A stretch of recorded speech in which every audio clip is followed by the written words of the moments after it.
316-794-3430 or BurwellConstruction.com. If it's built well, it's Burwell. Burwell Construction.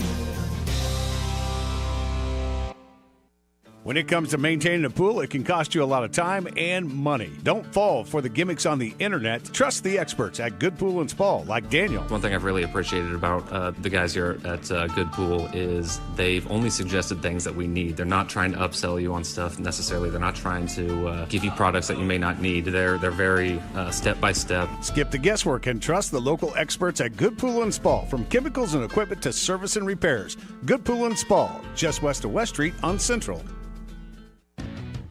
It's towing season, so that means it's time to come see the experts at Truck Stuff. Whether you're needing a hitch, a gooseneck or bumper pull, a brake controller, or airbags to level the ride, we've got you covered. We'll guide you on what suits your vehicle best so that you can have a safe and enjoyable trip. Whether you want to install it yourself or have our professional installers do it here, we thank you for shopping local at Truck Stuff at their corner of Central and Washington. Tricked out, decked out, check us out. Truck Stuff. Are you looking for a better healthcare experience this summer? Kingman Healthcare Center is a full-service hospital with a 24/7 emergency room with little to no wait times. Our clinics offer same-day appointments and convenient scheduling for your annual checkups. Don't wait. Make your health a top priority and schedule your appointment today. You won't regret the short drive without the big city traffic. Exceptional care every time. To learn more, visit our website, kingmanhc.com. Wichita's sports leader, KGSO, is brought to you by Devon James. Devon James Injury Lawyers. Call 888-8888. That's 888-8888. What did you listen to today? This is Wichita's sports station, KGSO.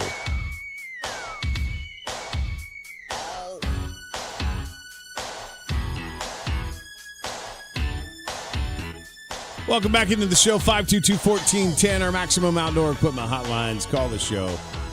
Be a part of it this morning. I tell you what, let's get things started off on the phones right now. Let's give away a pair of tickets to Monday's Aftershocks game. First caller, 522-1410. If you want to go watch the Aftershocks play in the TBT to kick things off on Monday at Charles Koch Arena. Of course, we're going to carry every game right here on KGSO. And you're the first caller. You get a pair of tickets to the TBT Aftershocks game on Monday night with the Aftershocks and the alumni team out of New Mexico. Let's get to the phones. Good morning. Welcome to the show. Good morning, Doug. How you guys doing this on this fine Thursday morning? It's a little overcast, it looks like, but nice and cool. It's not. I'm not getting off of work at 90 degrees, that's for sure. Yeah, no, it seems a little bit different this morning. I guess the humidity's not there. Yeah, it does. That breeze does make it feel pretty good. I had a comment on the Caitlin Clark situation. And this is a little bit off. It reminds me of the Jordan rules in reverse, right? Well, in a way. The point I want to make, though, is, he was getting hammered the same way she is, right? Unjustly, on both cases. Now, I'm not saying this is her fault. It's not. But what she needs to do, she needs to hit the weight room in the off season. Now, I'm not saying she's going to come in and look like Charles Atlas, right? No. But put on a few pounds, just like you said that if a young girl was watching her now, I'm going to get physical. Next year, Caitlin Clark needs to be as physical as possible. And, to do that, does have to put on a little weight and, put on some strength. But I think that if she starts, okay, they're not going to call it, but I do agree with what you said about maybe an inquiry. I don't know, do we need to get Uncle Sam involved in this? But I do believe that an outside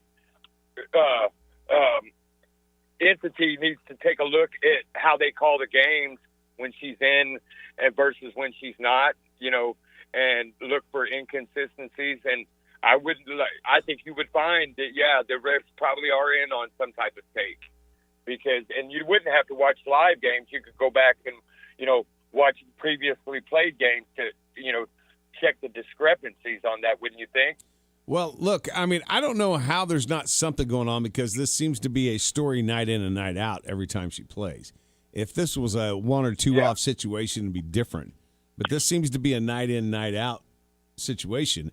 I would think the CEO, COO, whatever letters they have in front of their name of the league would want to step up and say, "What are we doing? Like, we got to stop this." Yeah, because I'm with you guys. I don't follow the WNBA, but when I do see it come across my feed, it's about her getting hammered, in a different game with a different player. Now I get it. To me, Angel Reese is her. To her is Isaiah Thomas to Michael Jordan. The physicality and that did not like each other, but the competitiveness.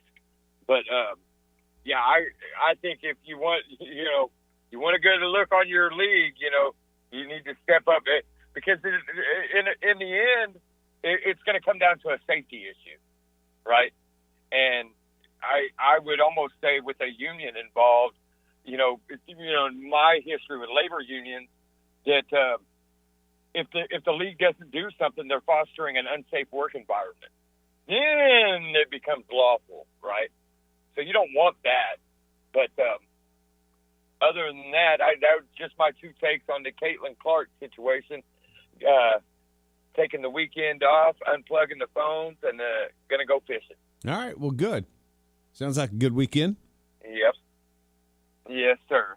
But, hey, I know if somebody else tries to call. I know I was probably the first caller. Give them tickets to somebody else that have the time to enjoy them. I'd love to go, but, I work third shift, so I had to leave the game earlier, so I would do the tickets due diligence. All right. Sounds good, David, man. I appreciate it. Yep. Hey, man, you guys have a wonderful day, man, and thanks for being a good beacon for the community. Appreciate it. Thanks, David. Thanks for calling in. Thanks, David. So, all right, if you want these tickets, 522-1410, I still have them because, yes, David was the first one to call in, but he wanted to make comments more than win tickets. So it's crazy. He literally mentions the person that I'm thinking of as somebody that was not saying Caitlin Clark is short. I don't think she's 5'9". I think she's about 6 foot. But Isaiah Thomas, the guy he mentioned, that guy at 5'9" played as physical and against guys that literally beat the crap out of him when he had no fear. That guy would drive the lane like he was Michael Jordan, 6'6". And the physicality, he played a very, very physical game. And that's Caitlin Clark's game. She'll light you up from half court. She's not afraid to shoot it from half court, but she's also not afraid to go in and get knocked to the floor. Nobody's ever said that she's complaining about, like she said, the ref said, I initiated it. She does. A lot of times she initiates the contact because that's part of basketball.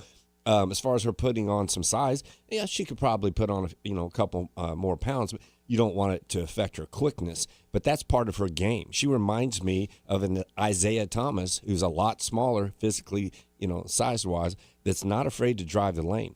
And they don't like it when she does. Well, listen, if you initiate contact in basketball, as you said, that's part of the game. It's on both sides, on her side and who's defending her. It's where the contact goes from there. Like if you're purposely sticking out a knee to try to knee somebody or trip them or come across their throat, that's not basketball contact, right? I had to laugh when David brought up Michael Jordan, though, because all I could think of was, well, look, when he got in the league, the reason why he got roughed up is people were trying to figure out how to defend him because they hadn't seen anybody start at the free throw line and fly over the top of him. So, they had no idea how to defend him. That was the problem. Mm-hmm. And, there was probably, don't want to be sacrilegious here. We'll see how her career finishes out. You can make some comparisons to clearly what Jordan did for the NBA and what Caitlin's done for the WNBA as far as bringing the attention. Because honestly, as a 12, however, I was a few years, whatever age I was, all I know is I paid a whole lot more attention to NBA basketball because, one, I wanted to be like Mike. One, I had to drink Gatorade, whether I thought it was anything that was actually going to be doing any good for me or not, because Michael, sponsored it. And if Mike drank it, it had to be good, make you fly across the, free throw lane. Caitlin Clark has done a lot for some girls, young girls out there, as far as them paying attention to say, oh, well, maybe I can, be successful at this game. And I do see the comparisons a little bit. I would say this. I think, though, for Michael Jordan, what he did was he kind of enhanced and changed a little bit of the style of the way the game was played. There were plenty of superstars before Mike. I mean, there was, again, Magic, Kareem, Wilt Chamberlain, Larry Bird. I mean, you can go down, Isaiah, you can go down the list. But Michael's game elevated the NBA for sure. Caitlin Clark took something that no one cared about. Right. No one. Mm-hmm.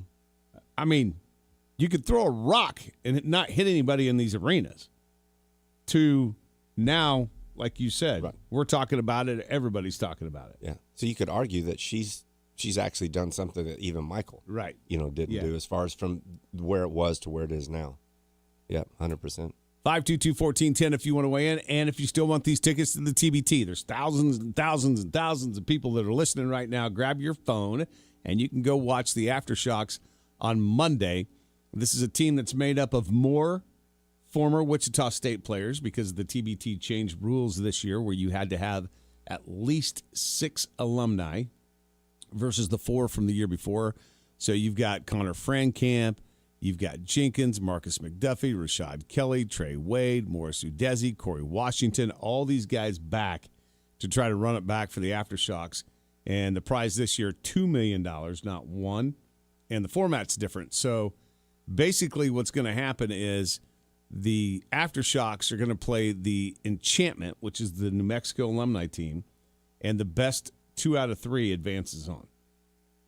The winner will face the winner between the Purple Rain and JHX, which is both the Kansas State KU teams that will play each other starting Tuesday. That one's a little bit different because they actually start game 1 in Bramlage, and then they move it over to Washburn to finish out that best out of 3 series. It's interesting how they do the format this year, is they have the guys that were former alumni playing the guys that are basically pros. Yeah. So, good morning. Welcome to the show. Yes, I was have the tickets available. You bet. What's your name? My name is Fred Sims. Fred Sims. All right, Fred. Well, if you want to swing by here, 1632 South Mays Road, Miss Denise will have your tickets for you. All right, sounds great. All right, thanks, man. Anything else on your mind? Yeah, just kind of comment about that WNBA. Yeah, what you got? I mean, to be honest, I have not watched any games, and I'm not that interested, to be honest.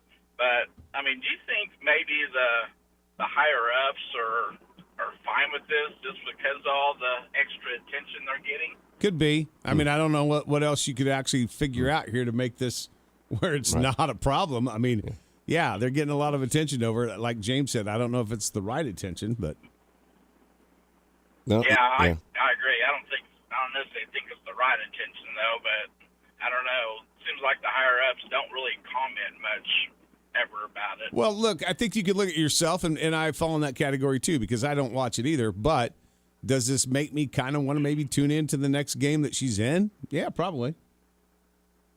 Yeah, I agree with that. So yeah, But, I mean, what do they used to say all the time? Even bad press is good press. There you go. That is true. That is true. We'll see if it pays off for them. All right, Fred, we'll swing by here, get your tickets, man. Enjoy the Aftershocks game. Should be fun. All right, I appreciate it. All right, Thank you so thanks. much. Appreciate it. All right, we'll give away some more a little bit later on the show as well. TBTHoops.com is how you find them if you want to buy some tickets. And let's get the Roundhouse packed again. I plan on going, knock on wood, that they make it to the championship game. I've already told a buddy of mine who's got season tickets, the Shockers. I said, we're going. Count us in. I'm definitely going to be there. Coach Squires and I had lunch the other day, and he was telling me, I thought that, and maybe it's already been done this way. I thought that for the Aftershocks, if they get past the Enchantment, they would play the winner of the KUK State alumni teams. And the way the TBT's always done in the past is whoever sells the most tickets for the first 3 they get the home court. And Coach Squires was telling me it's already a done deal that Wichita State would get the home court. Well, I think if those games come. I think it should be, because we already both know that I don't think that all the years I've been following the TBT, whatever arena that it's been played at, they've never. That was 95%, capacity.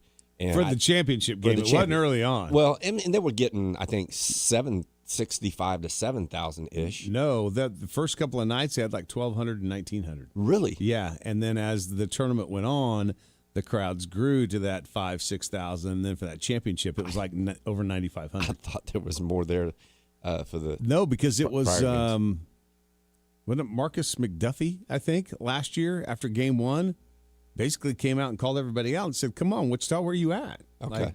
We got a good squad here. This is fun." You're right. I think I do remember that. It's him or Rashad Kelly. I can't remember which one of them did. Right.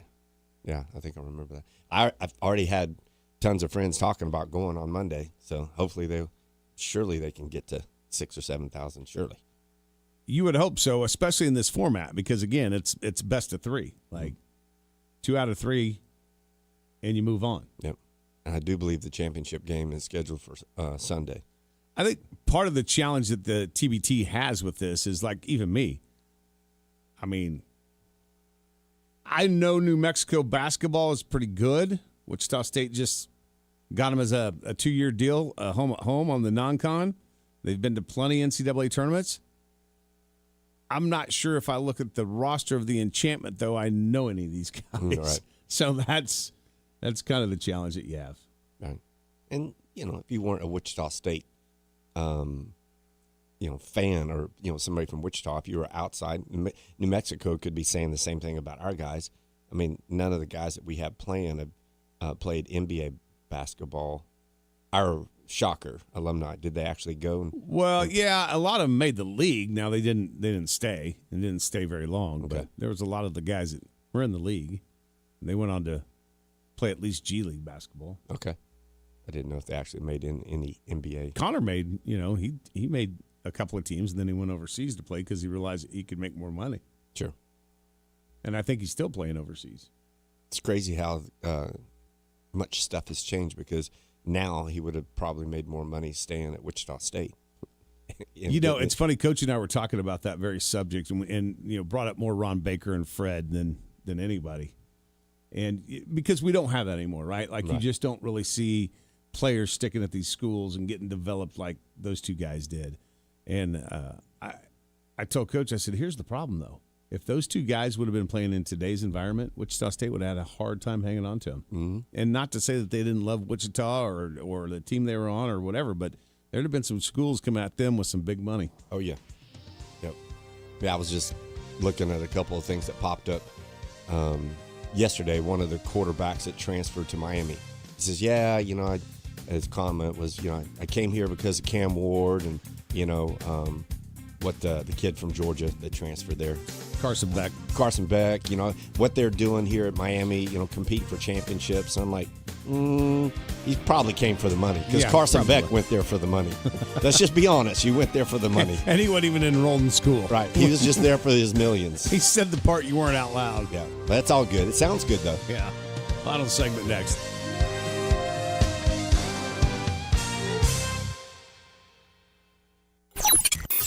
This portion of the game plan brought to you by Southwestern Remodeling, Wichita's full-line remodeler since 1970. See our project galleries at southwesternremodeling.com. The game plan. KGSO. This is The Herd. You got to be consistent. With Colin Cowherd. Mike check. Walker Kessler, a legitimate defensive big. This is what I've been preaching now since the new Dodger owners came in. It's not about clinging to the past. It's about spending money and looking through the windshield, not the rear view mirror. This is The Herd. Weekdays at 11 a.m. right here on KGSO and on the SC Wichita app. Go Hog Wild, Pit Barbecue. Hog Wild, get some for you. Asking my favorite Hog Wild menu item would be like asking who is your favorite child. It's impossible. While I love all of our award-winning barbecue options, I've got a real soft spot for the Carolina pulled pork sandwich. Hi, I'm Josh Wissing, Hog Wild partner and general manager at 47th and South Broadway. I love turning customers onto the Carolina pulled pork sandwich. We serve our tender, slow-smoked pulled pork on a soft bun and pile it high with tangy coleslaw. There's nothing else on the menu like it. The added bonus, you still get to have a side dish like curly fries or baked beans. When you're craving familiar, but in the mood for something new, Hog Wild's Carolina pulled pork sandwich is the answer. Order online at GoHogWild.com. Hog Wild Pit Barbecue, 6 locations in Wichita, also in Derby, El Dorado, Hutchinson, and Salina. Go Hog Wild Pit Barbecue. Hog Wild, get some for you. But don't be late, we close at 8. Pride Ag Ace Hardware will get you ready for the lake now that summer is officially here. Start with the grill. Whether you need gas, pellet, or flat tops, Pride Ag has it all with top brands like Halo and Napoleon. Whichever one you choose, Meat Church Rubs, exclusively at Ace, will make your meat delicious. With the meat on the grill, keep your drinks cool with Yeti cooler and cups, and entertain the whole party with the Turtle Box speaker. Get everything you need to have fun at the lake this summer at Pride Ag Ace Hardware in Mays, 5204 North Mays Road. Don't believe everything you see on the internet when it comes to maintaining your pool. Trust the experts at Good Pool and Spa, just like Dave and Chrissy. We came in and from day one, they treated us like family. Didn't treat us like we didn't know what we were doing. They just advice, friendly. Ryan will give diagrams. He will tell me exactly what to do to a T. Exactly what he tells you happens in the pool. Stop guessing and trust the local experts at Good Pool and Spa. They'll keep your pool running all season long. Good Pool and Spas, just west of West Street on Central. Are you looking for a better healthcare experience this summer? Kingman Healthcare Center is a full-service hospital with a 24/7 emergency room with little to no wait times. Our clinics offer same-day appointments and convenient scheduling for your annual checkups. Don't wait. Make your health a top priority and schedule your appointment today. You won't regret the short drive without the big city traffic. Exceptional care every time. To learn more, visit our website, kingmanhc.com. John Stugatz, afternoons on Wichita's sports station, KGSO.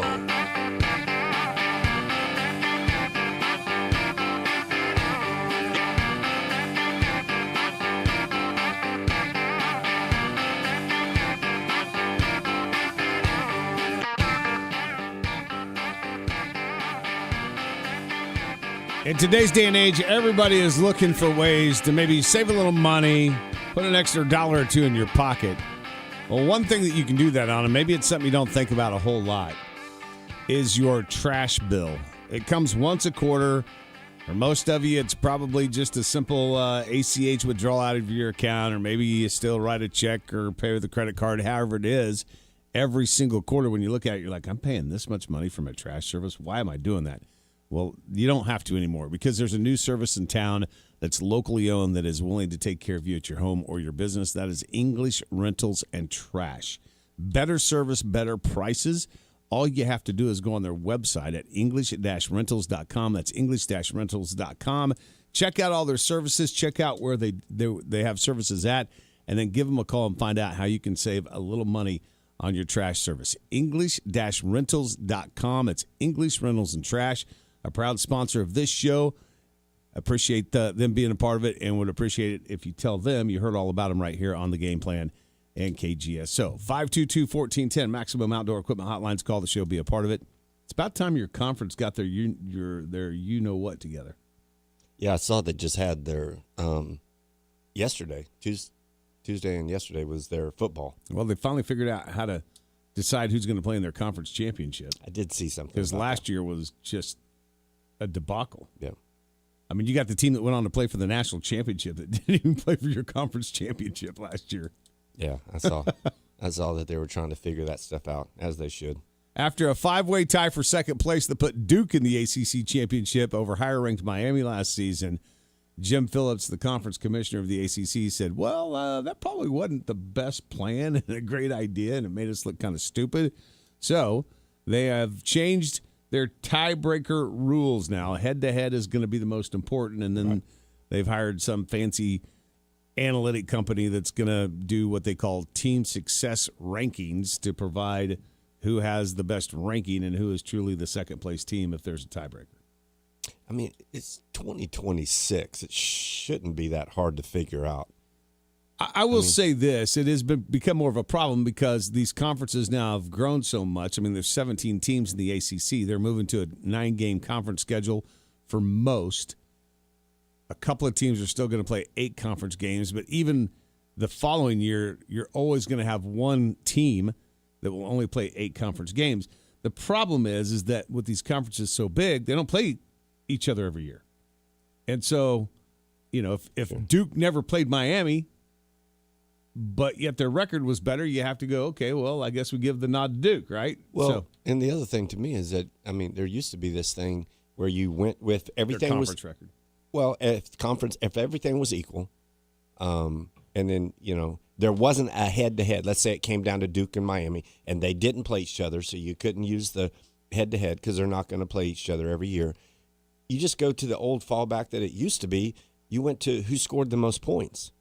I mean, that's the easiest way to go. But I don't know that you can really do that either because that was the big knock, if you remember right, on Indiana going into the playoffs is they had a very, very weak Big Ten schedule last year.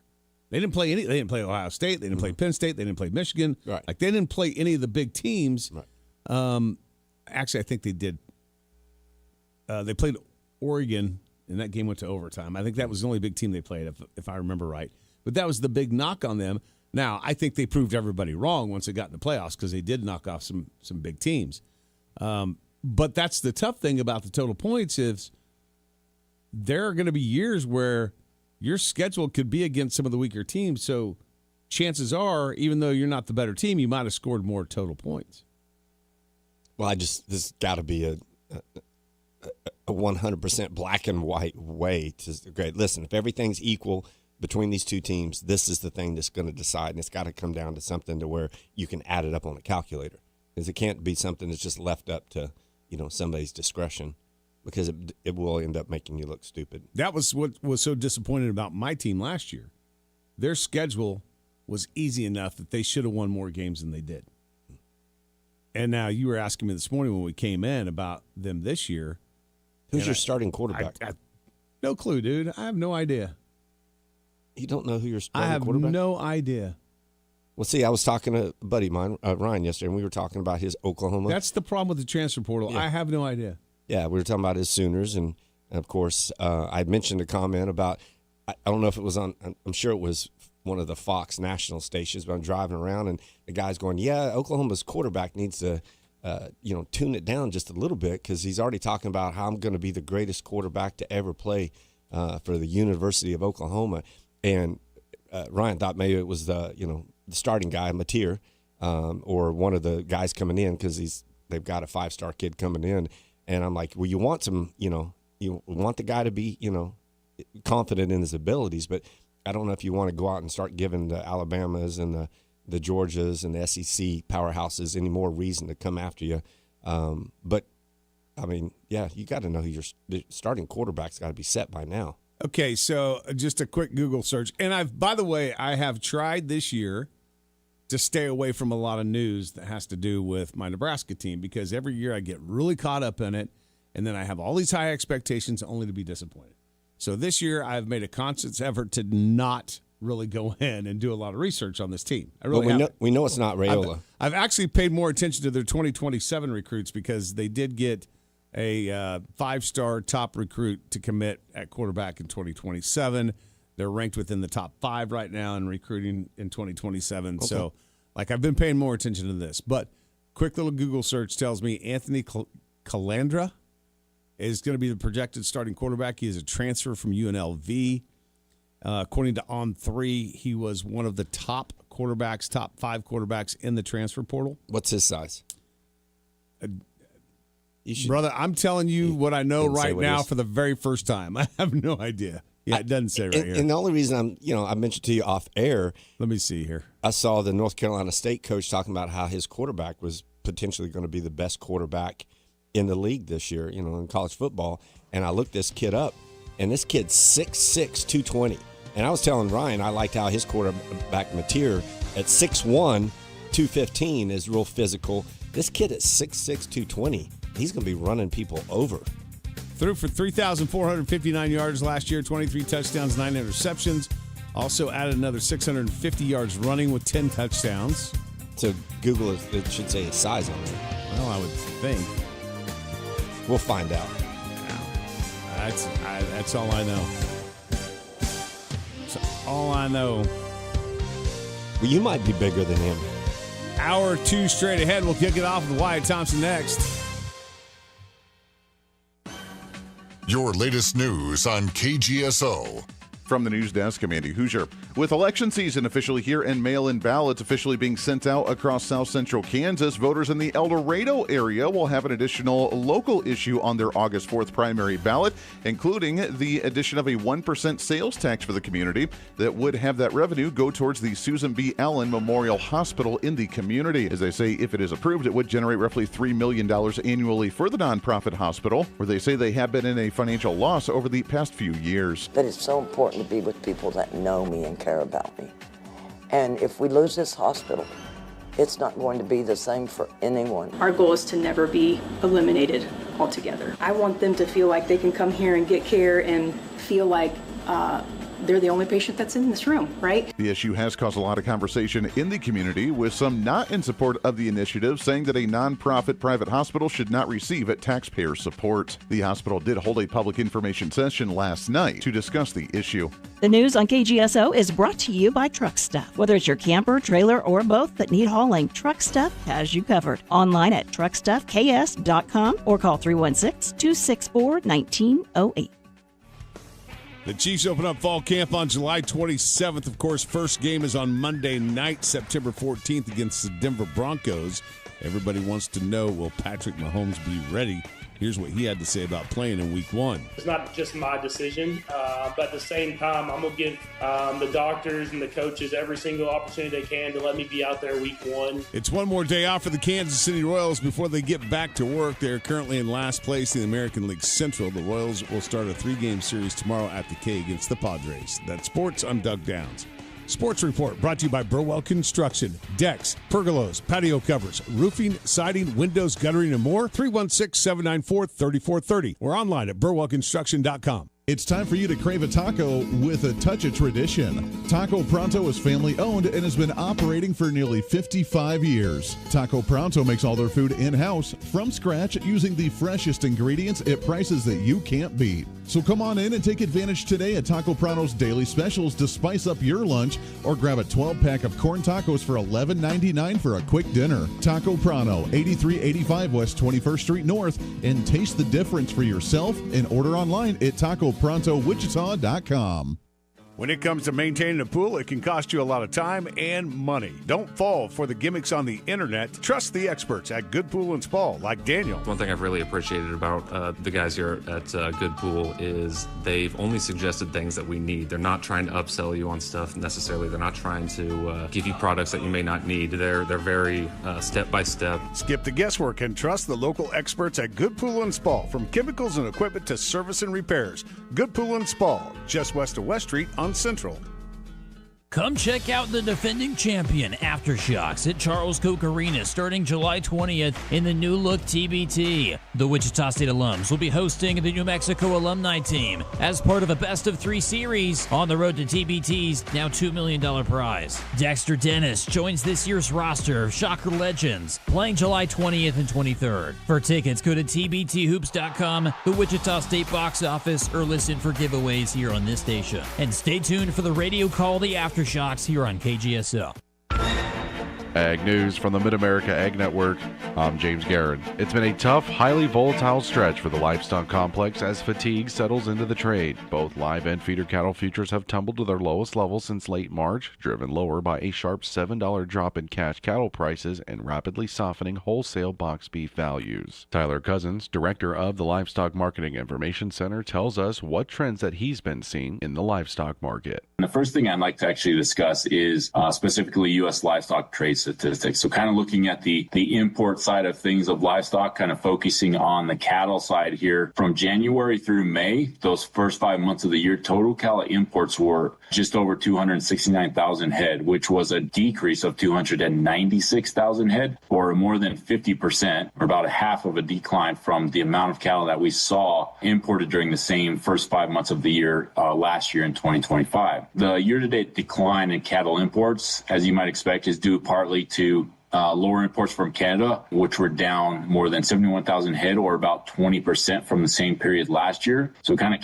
continuing this discussion on Canada imports from Canada, looking a little bit closer at cattle imports from Canada. In recent months, about 1/3 of cattle imports from Canada have been feeder cattle imports for placements into feedlots. Now, on a monthly basis, the imports of cattle from Canada have actually ranged from about 8,000 head to almost 14,000 head. And this is actually quite similar to what we saw last year as far as import levels from Canada, so not totally unexpected. The majority of these cattle, more than half to almost 2/3 of the cattle that we import from Canada, are typically cattle that are for immediate slaughter, right? So those are kind of those market-ready cattle that we see that go into those slaughter facilities. So on average, the pace of slaughter-ready cattle from Canada has been tracking similar to a year ago levels for the last 12 months. So overall, the pace of cattle imports from Canada is tracking similar to a year ago. So not too big of a change or surprise there on that front. Ag News from the Mid-America Ag Network.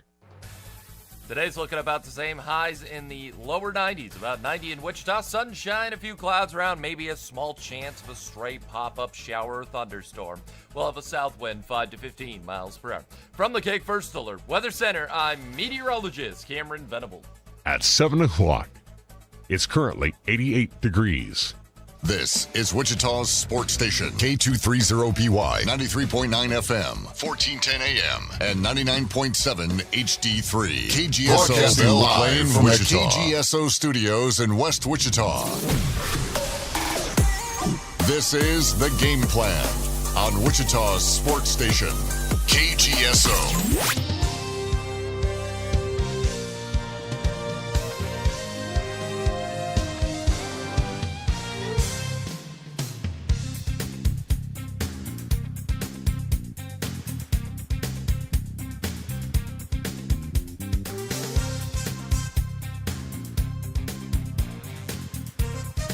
Here we go. It is hour number 2 of the Game Plan on Wichita's number 1 sports talk. It is KGSO for 20 years and longer. We've been doing this thing in and around Wichita. Couldn't do it without all of you listening and starting out with this show. Can't thank you enough. Doug and James hanging out with you here on this Thursday morning until 9 o'clock. It's hour 2, which means we head off to the Maximum Outdoor Equipment Hotlines. We find our good friend, the voice of the Cats, the Hall of Famer, Wyatt Thompson. How are you doing, my friend? I am really good. How are you guys? You good? Yeah, we're hanging in there. Yeah. I was just telling you off air, it's one of those times of year where we're all looking forward to 42 days going away so college football can kick off. And we actually have some sports, man, because last night, I don't know about you, but if you were thumbing around trying to find something, there wasn't any baseball on. There was nothing but some award show that I didn't care less about. And when did we start in baseball not playing again until Friday? There's one game on the docket today. One. I know. What are we doing? I don't know. I guess it's summer break. I don't know. I guess. Baseball went on spring break. Yeah, it did. And I don't know if you got a chance to see any or all of the All-Star game or whatever, but, that was one of those that if you missed the first inning, you kind of missed the game, right? Mm. Yeah. Yep. I mean, the National League had 3 hits, dude. I know. I mean, wasn't much of a game after the first inning. Okay, so this was a debate yesterday with Chuck, who's usually on the show with me, but he's off today, and James is filling in.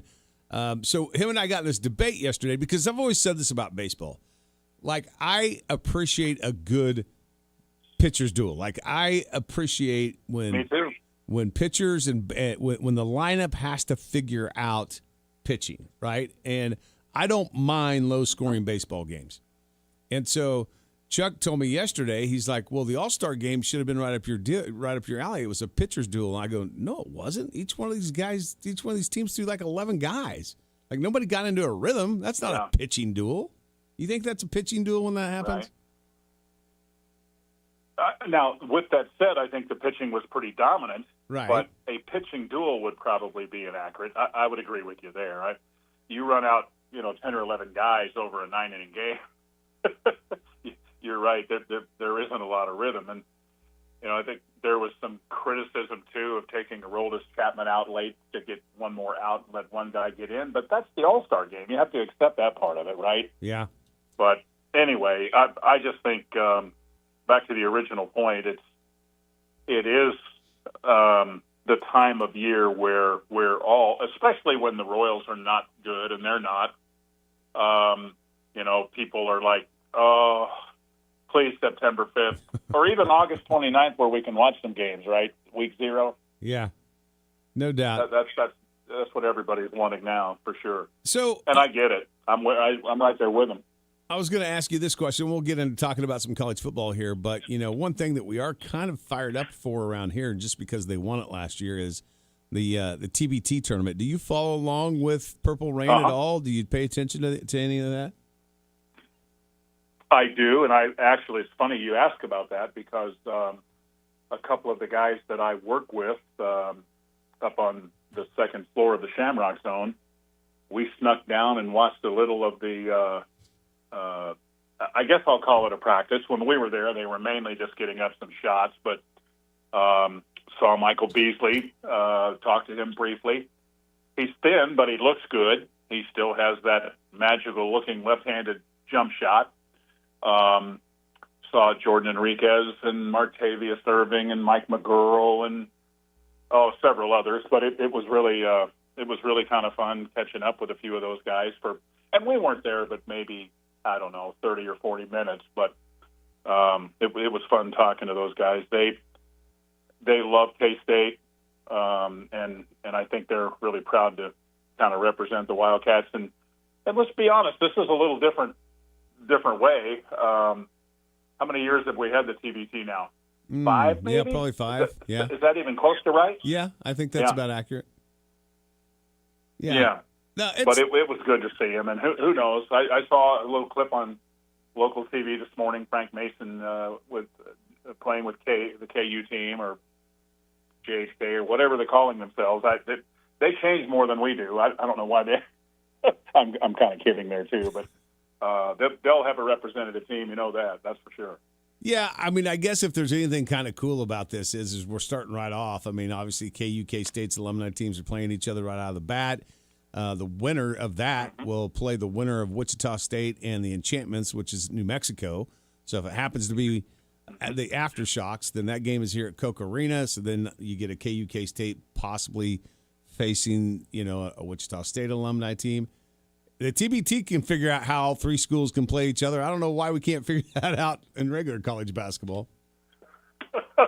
Yeah, you're about the third person that has said that to me, that maybe the TBT guys ought to do all the scheduling for us. But and I understand it. We all like to see the local teams play against each other. It doesn't always happen, but and I know you know this, but we will be playing Wichita State this year in basketball, and I think everybody's excited about that. So that will be kind of a fun night.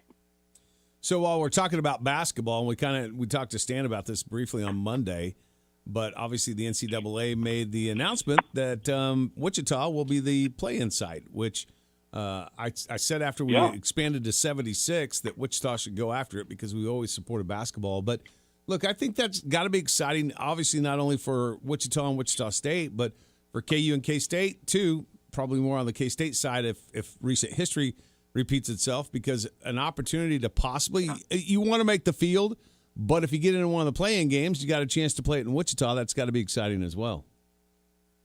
No doubt. And I think Wichita was a great choice. I've been led to believe that the 2 places that they were considering more than others were Wichita and Des Moines. Is that kind of the way you read it? Yeah.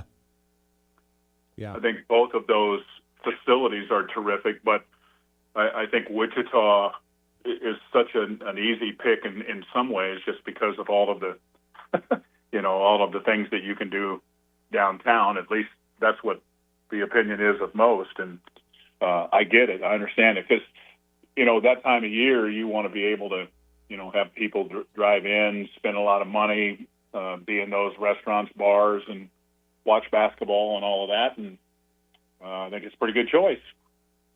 Good morning, Wyatt. How are you, sir? How are you, sir? Good.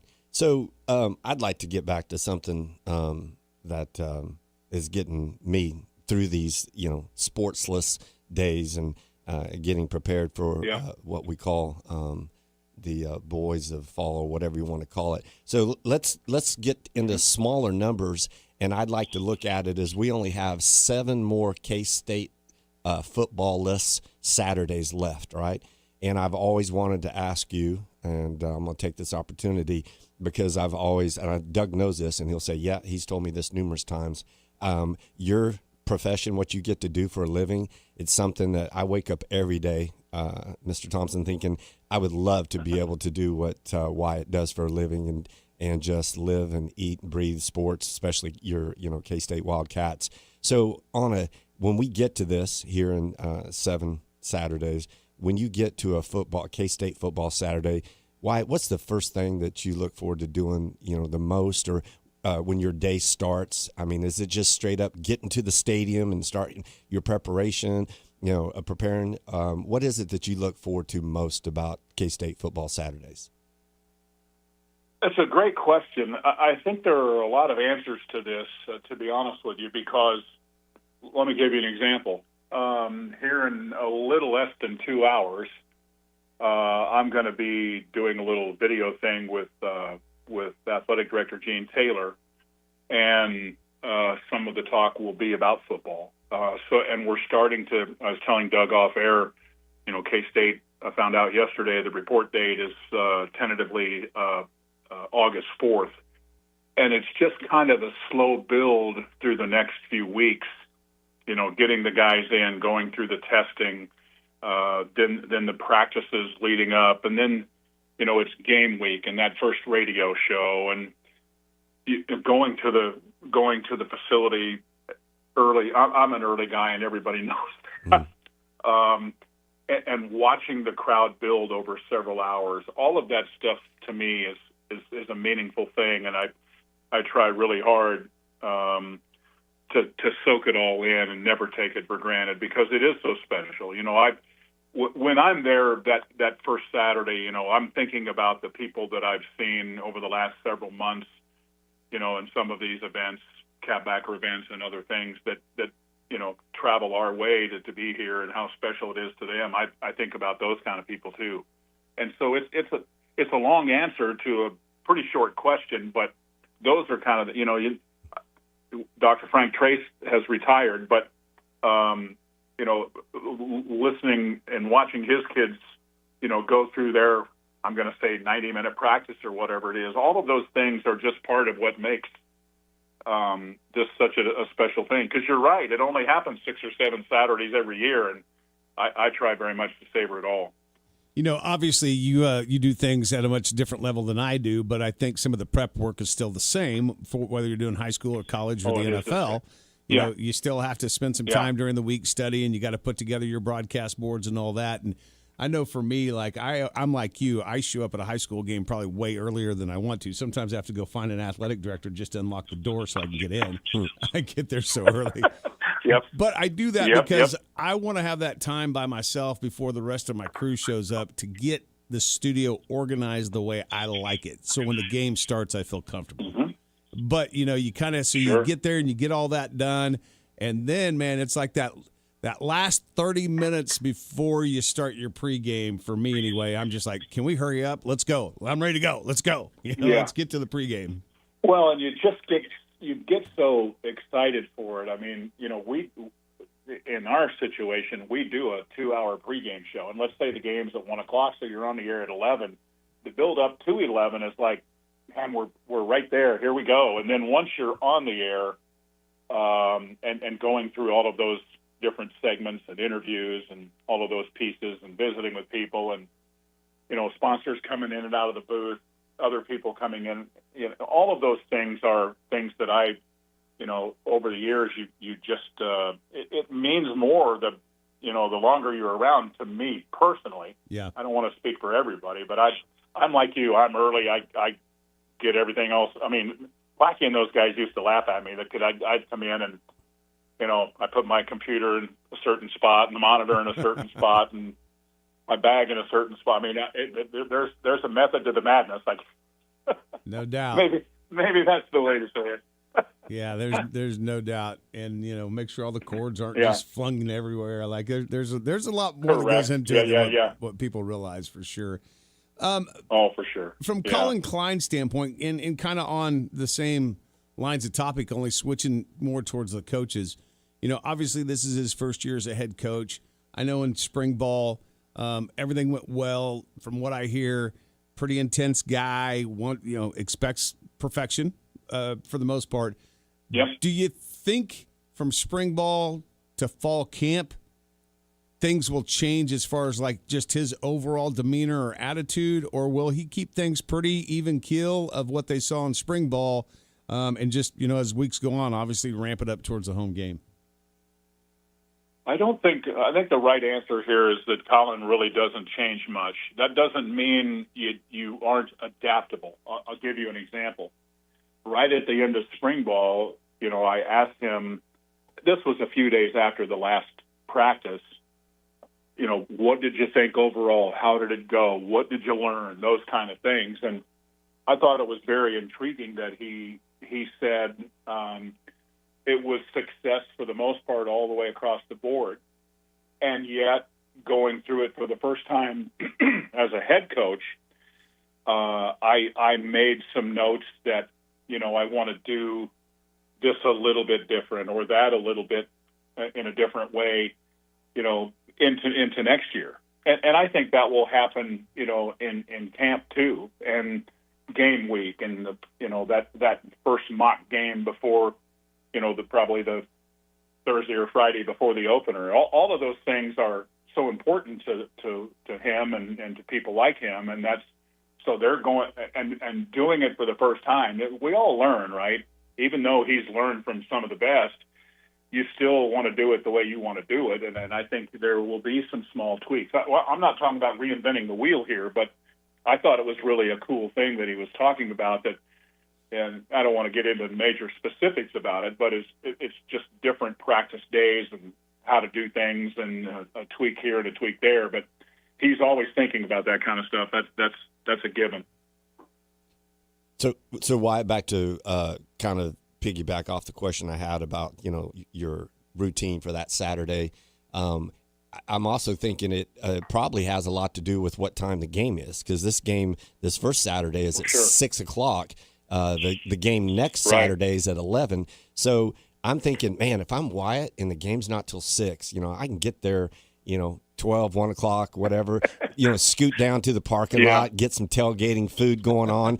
You're probably not doing that when it's 11 o'clock, because, the tailgating may not quite be as enthusiastic at 8 or 9 o'clock in the morning. I'm sure that they're going, but when it's a 6 o'clock game, that's got to be a completely different environment, isn't it? It is, yeah. And you're right. You said that perfectly, because let's say it is an 11 a.m. game, there are still, hundreds and then thousands of people coming in that, I'll say 1 hour window from the time they open the gates, and people get, tents and stuff all set up, and they're, smells pretty good walking through there when they're doing, bacon and eggs or sausage and eggs and pancakes and that kind of. Yeah. But it also is pretty good when they're doing all of the other stuff they're doing in the middle of the afternoon, and that first game, there'll be games going as we wait on ours across the country, and people will have on radios, and I'm sure it's like this everywhere, but our fans have all that figured out too, man. They've got satellite television there, or a lot of them do anyway, at their spot, and they're watching whichever game, and to me, that's part of what makes it all so cool and so special, I think. Oh, one of the things that was just like, and this has been years and years and years ago, but one of the things that just kind of like shocked me, I went up to, I think it was actually a Nebraska K-State game. It was up at Nebraska, and there's this parking lot where a lot of people have their tailgate spots. It's across the street from the stadium.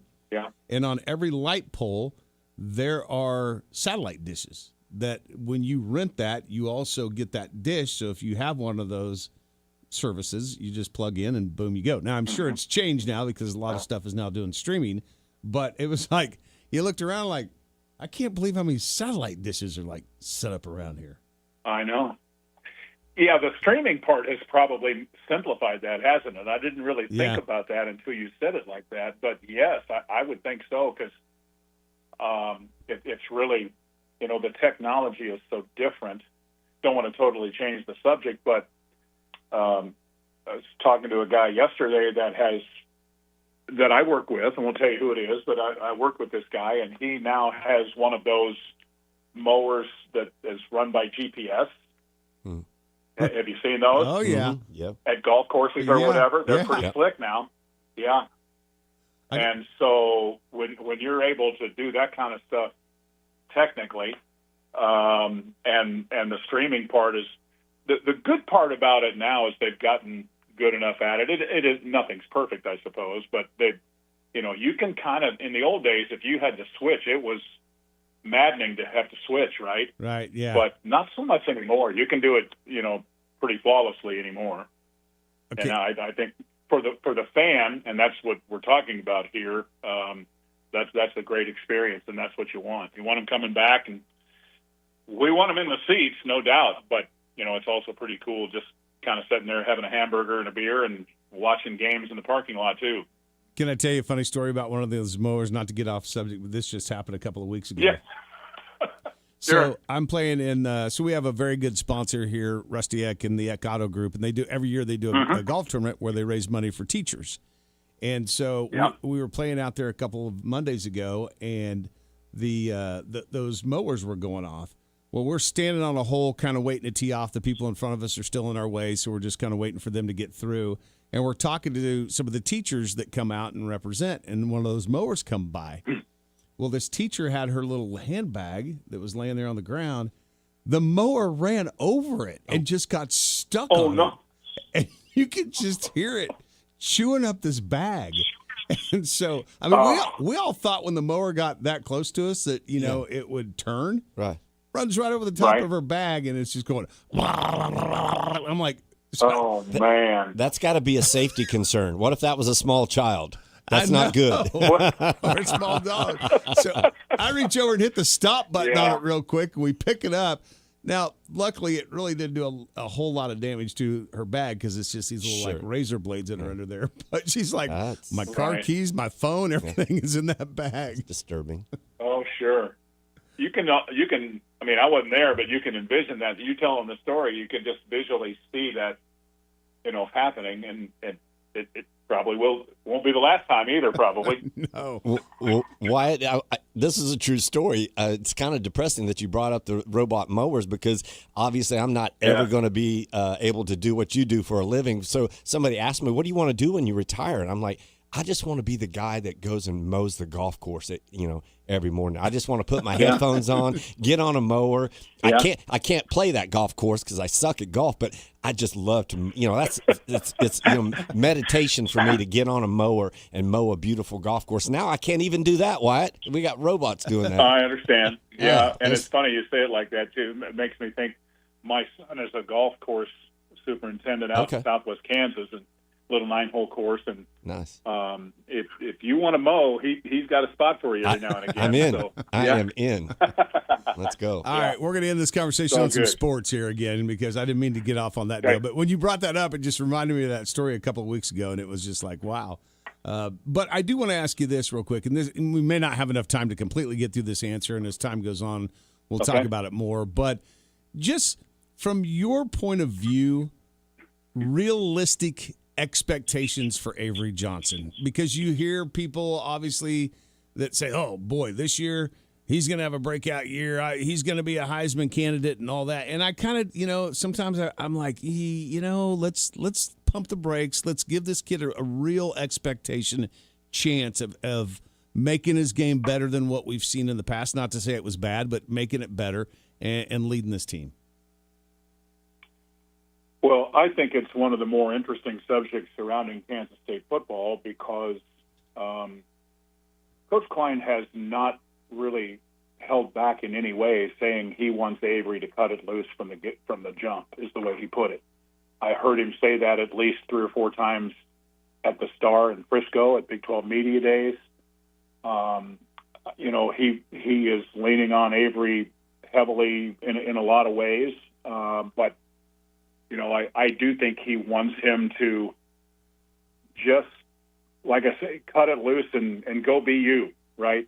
And him is being aggressive and running and throwing and, you know, all of those kind of things. And I think that I would be surprised if we don't. Now, how much will we see it in game 1 as opposed to game 2, as a game 3, game 4? I don't know that we know that. But I think I told you guys the story about Coach Klein saying Avery late in spring made a jump, and he was so excited about that. And you know, flying down there with those guys this time for the first time ever and visiting with Avery and Colin and some of the other guys, I appreciate Avery for handling things the way he does. He doesn't shy away from, you know, the fact that he's the quarterback, and sometimes you get too much praise and too much criticism and too much of this and that, but you also, there's a lot of good things to it, right? Yeah. And I think he's been loyal. I've said that. He's gone through a lot here. His numbers are good. People are, you know, I think it's kind of interesting that they talk about, you know, breakout and that kind of stuff. I don't know that breakout is necessarily right, but I think what we're talking about here is, you know, just a kid, you know, maybe being put in a situation where he can just let it all hang out and rock and roll, right? And so I guess I would just end it that way, saying, let's go. Let's go be aggressive. Let's get after this thing and see what happens, see how it plays. Well, and I've told you this before. I mean, obviously, when he was here at Mays High, I had the privilege of covering quite a few of his games. And I did both of his state championship games. And it's kind of, I think it's the right attitude for Coach Klein based off of what I've seen. Because in the first state championship game, you could tell he was nervous. He was tight. He threw more interceptions in that game than he had thrown all season. You know, I mean, you could just kind of see that. And then the second time he made it to that game, he was more relaxed. He was Avery, and he played, you know, a great game. So I think it's a great attitude to take with him. Is like, hey, dude, just, you know, go be you. Go do what you do, and we'll be fine. So I heard Colin Klein say that, and I think that's the right approach.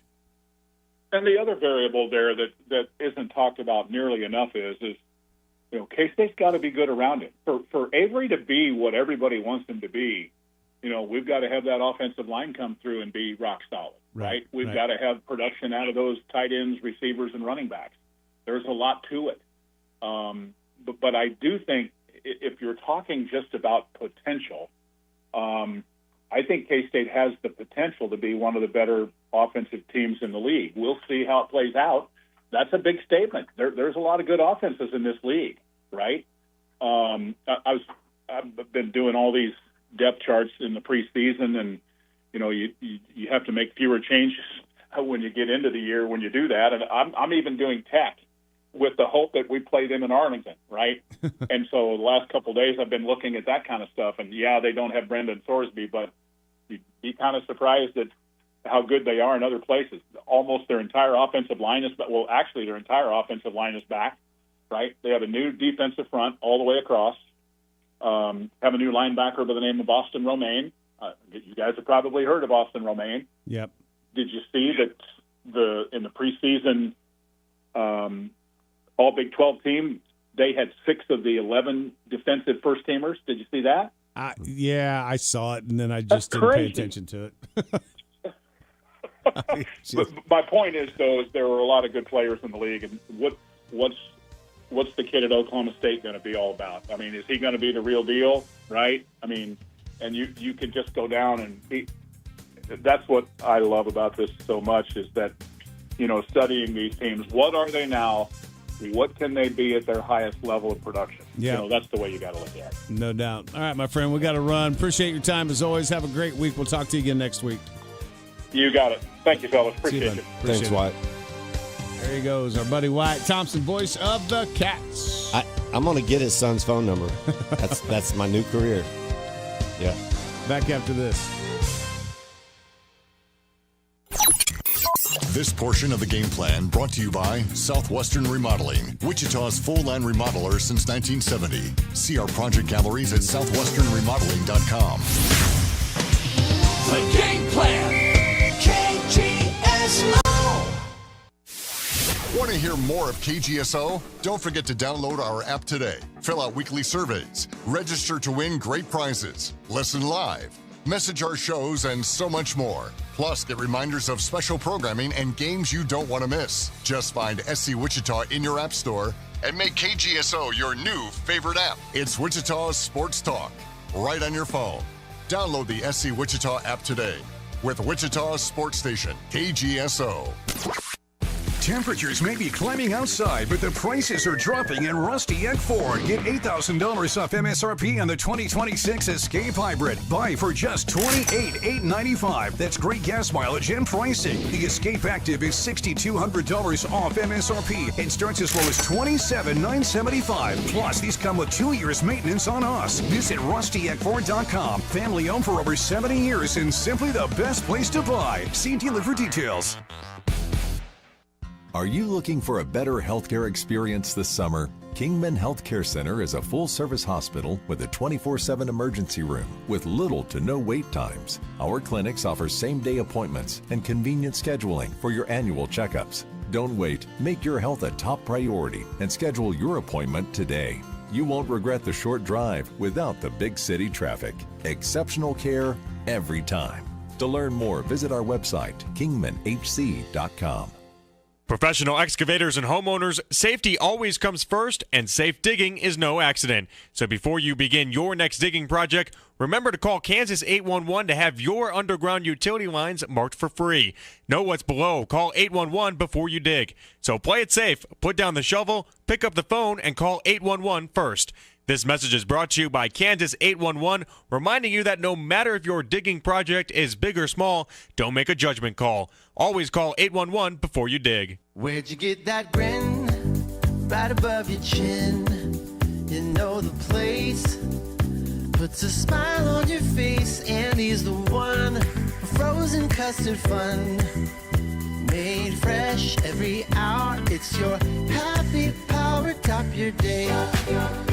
With a smile at Andy's. Did you know my frozen custard is made fresh every hour? Or that our toppings are baked daily right in our stores? It's how we top your day with a smile at Andy's. For over 55 years and 2 generations, the Southwestern Remodeling Professionals have been providing homeowners in the Wichita area with a truly unique luxury remodeling experience. From the initial consultation through project design and production, our team provides concierge-style service with a true focus on the best quality products and professional installation. Are you ready to experience something truly different? Give us a call today at 263-1239 or visit southwesternremodeling.com. Get a jump on your holiday shopping during the Christmas in July sale. Now at Moneytown Pawn. Shop a huge selection of new and used firearms, beautiful jewelry, electronics, tools, and so much more, all at great prices. Need extra time to pay? Take advantage of Moneytown Pawn's convenient layaway program and make payments all the way until December. For 60 years, Moneytown Pawn has helped families save money on quality merchandise. Stop by today and see why generations have trusted Moneytown Pawn for value, selection, and service. Christmas in July now at Moneytown Pawn. Is your car getting a beating from the hail? It's time for you to go to Norris Collision Center. Are you worried about fallen limbs damaging your vehicle's windshield? It's time to go to Norris Collision Center. Jeremy and his staff at Norris Collision in Goddard can help you get your ride looking like brand new, offering quality auto body collision repair and paintless dent removal backed by years of experience. Norris Collision also offers windshield replacement and paint repair to help keep your vehicle looking its best. Give us a call today at 316-794-1161 or visit online to book an appointment. Wichita's sports leader, KGSO, is brought to you by Devon James. Devon James Injury Lawyers. Call 888-8888. That's 888-8888. Your home for the NBC Baseball World Series is right here on Wichita's sports station, KGSO. That's right. The NBC World Series is going to start up. Boy, it's right around the corner, too. About a week, a little over a week. We'll have games at X Stadium in the NBC World Series. Baseball around the clock's coming up. Of course, you can hear NBC World Series games right here on KGSO. We are the official radio partner of the NBC World Series and have been for a number of years. Make sure you get your tickets. We'll be giving some away here on the shows as well. 522-1410, That is our Maximum Outdoor Equipment Hotlines. This portion of the show brought to you by our friends at Meadowlark Landscape and Design. Doesn't matter what you need for your outdoor area, Meadowlark Landscape and Design has the professionals to take good care of you, from making your lawn look great with their fertilization program, their irrigation systems, to just making things a little bit easier for maybe family and friends to come over with a new patio or outdoor kitchen. It all can be done by one company. Jump up on their website, Meadowlark Landscape and Design. Check out all their services. Then give them a call at 316-880-0227, 316-880-0227. Make sure you tell them you heard all about them right here on the Game Plan and KGSO. They are the official landscape company of Steckline Communications. You know how you also know that the NBC tournament is just around the corner? How's that? It's going to be, my app says it's going to be 102 on Monday.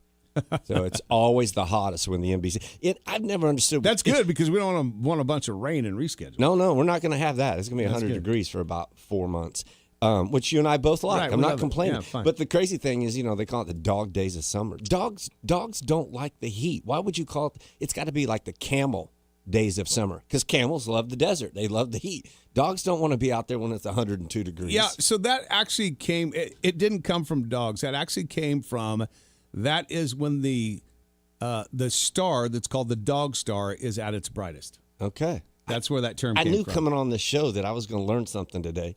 This is my I feel educated. So I'm not one of these people that when there's stupid sayings like that, I go look up the reasons. The reason. And then I'm dumb enough to just remember it all the time. I had no idea. But that's where it came from. And it came from, too, like that star would be the brightest, and like farmers and stuff said it would help light up the fields. Dog days of summer come from the star. Okay. 59-year-old just learned him something significant today. That's a good day. Listen, that's a good day. If you want all the worthless information in the world, all you got to do is ask. Right. And I could probably give it to you. Well, the other thing I was going to chime in, and it was just one of those things we needed to have the hour segment with Wyatt.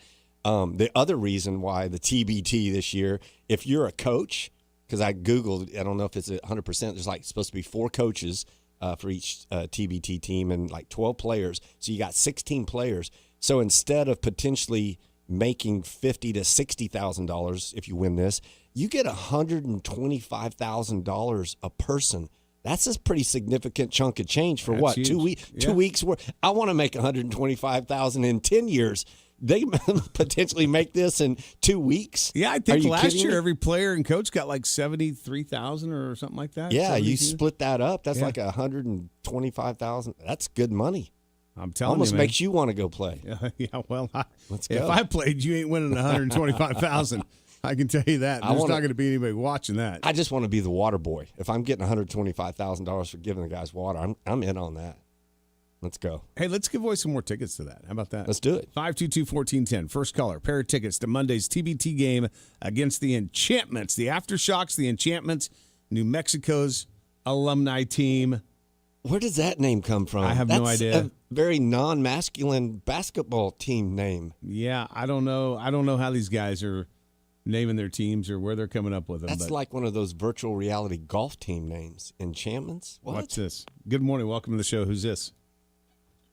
Carl. Carl. I'll take a couple tickets. You want to go? All right. Let's go. Yes, sir. Take my son. He loves it. Absolutely. Swing by here. Denise will have them for you. Appreciate it. You guys have a good day. Stay cool. All right. Thanks, Carl. Bro. Appreciate it. All right. There we go. See? We got them. Phil will give some away. Pressbox will give some away. Got a stack of them here to get people into the Roundhouse and support the Aftershocks. Of course, you can hear those games right here on KGSO, the official radio station for the Aftershocks. We got a few minutes here, and I was going to actually talk a little bit, but I'm going to save it for the next segment. So Patrick MaHomes made some comments about will he be ready for Week 1 against the Broncos. Camp starts here on July 27th. I'm going to save that. We'll talk about it next segment. But speaking of golf, so the British Open, huh? That's what we got starting up today? Since 1860. 166 years. That's a long, long time to be playing golf. Royal Birkdale Golf Club. Actually, it's already started. Looks like round 1 is in progress. Yeah, it started this morning. Alex Smalley at 5 under through 15. So I mentioned to you before we went on air, one of the people that has won this, players that has won this tournament, golfers, and apparently is 100% infatuated with this golf tournament. I told you I randomly came across a video. Someone's interviewing Roy McIlroy, and he says in a span of about 45 seconds-ish, within a minute, all the past 30 champions for the past 30 years, he has them memorized. Every single one for 30 years. And I told you when I was watching, I'm like, this has got to be AI. This can't be real. And he's just rattling off the past. And then the person that, Double Jeopardy says, well, can you name the ones before that? And he goes, so-and-so, 1993. So-and-so, 94. So I'm like, what is going on? I can't name you the past 3 Super Bowl champions, let alone the past 30. He must love that tournament. It must be something he just absolutely is infatuated. It's funny because I am in the sports business, and this is, what I do for 3 hours every day. But there's 2 things that I'm not good at when it comes to sports. One is betting sports. Every time I make a bet on sports, I lose.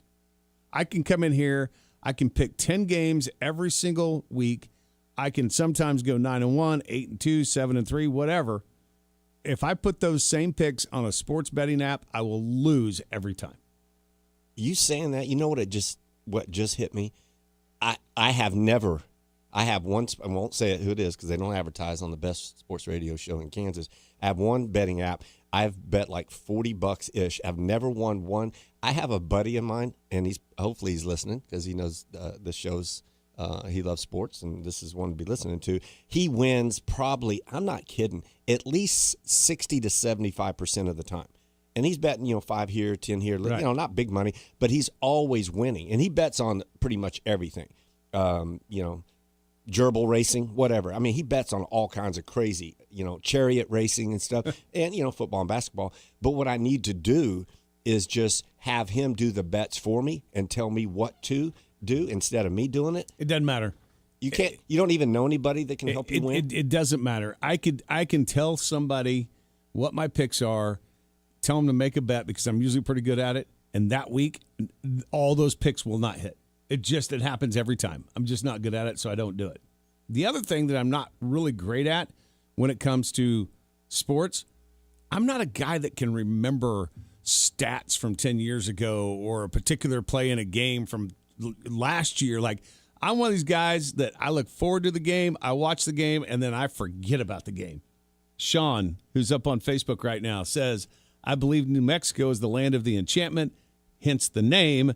He's very good at sports trivia because he puts a lot of stuff up on Facebook sometimes, even calling me out when I'm wrong. Sure. And dude just knows what's going on when it comes to sports. I'm not that guy. Yeah, but you're not giving yourself enough credit because you knew about the dog days of summer thing. Here I'm almost 60 years old and never heard of that. Well, again, you knew about the dog star. Don't be saying you can't. Worthless information, I'm all right. If I could bet on worthless information, I'd be a millionaire by now. I just thought it made more sense that they would look up and see the camel star. Camels love the heat. Devin wants to know how we can fix gerbil races so we can win. Let's go. I could probably bet on 100 gerbil races, and I wouldn't win not a single one. Not one. I would always pick the wrong one. Yep. Will he or will he not be ready to play in week 1? We'll hear what Patrick MaHomes has to say next.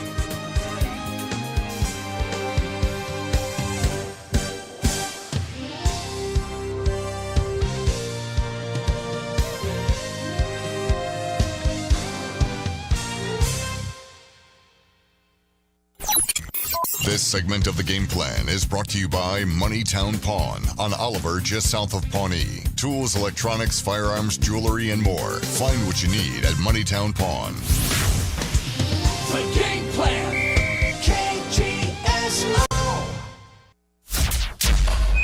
Ladies and gentlemen, this is The Odd Couple with Rob Parker and Kelvin Washington. and it is Jason Tatum and friends. What kind of pressure's on him right now in B-Town? I think just the normal pressures that he's always had. Even when he didn't win the Finals MVP, if you want to just be honest, go look at the numbers. Who led in every statistical category? It was Jason Tatum. This is The Odd Couple with Rob Parker and Kelvin Washington. Evenings on KGSO. And find KGSO on the SC Wichita app. Imagine a tropical paradise where the sun always shines and the fun never ends. Welcome to Blast Off Bay, the ultimate indoor water park. Catch a wave on our state-of-the-art surf machine, unwind with a cold drink at the poolside bar, or relax in our warm, inviting hot tub. Then get ready for thrills on 11 exciting water slides that'll take your breath away. Hungry? Enjoy pizza, burgers, wings, and more. Open 365 days a year with a perfect climate every day. Don't wait. Plan your escape today to Blast Off Bay. Fox Sports. Fox Kansas is Wichita's home for exciting live sports action. Tuesday, baseball's biggest stars meet in the 2026 MLB All-Star Game at 7. Then on Saturday, the FIFA World Cup Bronze Final takes center stage at 3 p.m. before baseball's biggest rivalry as the Dodgers battle the Yankees at 7. And on Sunday, catch summertime hoops as the basketball tournament alumni semifinal tips off at 1. Fox Sports. Fox Kansas. Channel 24. Cox Cable Channel 4. A lot of homes built in the 90s still have their original siding and windows. If this is you, then call Burwell Construction at 316-794-3430. New siding and windows can make your house more energy efficient. Burwell Construction has been a trusted name for thousands of homeowners. Call them today, 316-794-3430, and let Burwell Construction give you a free estimate on windows and siding. And Burwell Construction will take care of all your guttering needs. Find them online at burwellconstruction.com. If it's built well, it's Burwell. Burwell Construction. Go Hog Wild Pit Barbecue. The best barbecue deal in town is at Hog Wild. Right now, Hog Wild is serving up a $5.99 meal that's big on flavor and easy on your wallet. Get a one-meat sandwich, your favorite classic side, and a drink, all for just $5.99. Want brisket? Upgrade to our tender slow-smoked beef brisket for only $1.50 more. Pulled pork, juicy chicken, and hot links. Everything is smoked fresh, made daily, and piled high. This is real barbecue at a price that's hard to beat. When you want big flavor and a big deal, head to Hog Wild for the $5.99 meal deal today. Great food, great price, great barbecue. Join us for lunch or dinner, or order online at GoHogWild.com. Hog Wild Pit Barbecue, 6 locations in Wichita, also in Derby, El Dorado, Hutchinson, and Salina. Go Hog Wild Pit Barbecue. Hog Wild, get some for you. But don't be late, we close at 8. Are you in need of a new dentist? Check out 316 Dental at 13th and West Street. 316 Dental is now offering same-day services with the addition of a second dentist. That's right, same day. The hardworking team includes 4 hygienists and stays open late to fit your schedule. 316 Dental accepts most major insurance companies. Ask them about their new patient special that includes a comprehensive exam and x-rays. They also offer implants and Invisalign. Care that soars above and beyond. 316 Dental. Working to support our local community. Wichita owned. Wichita proud. This is KGSO.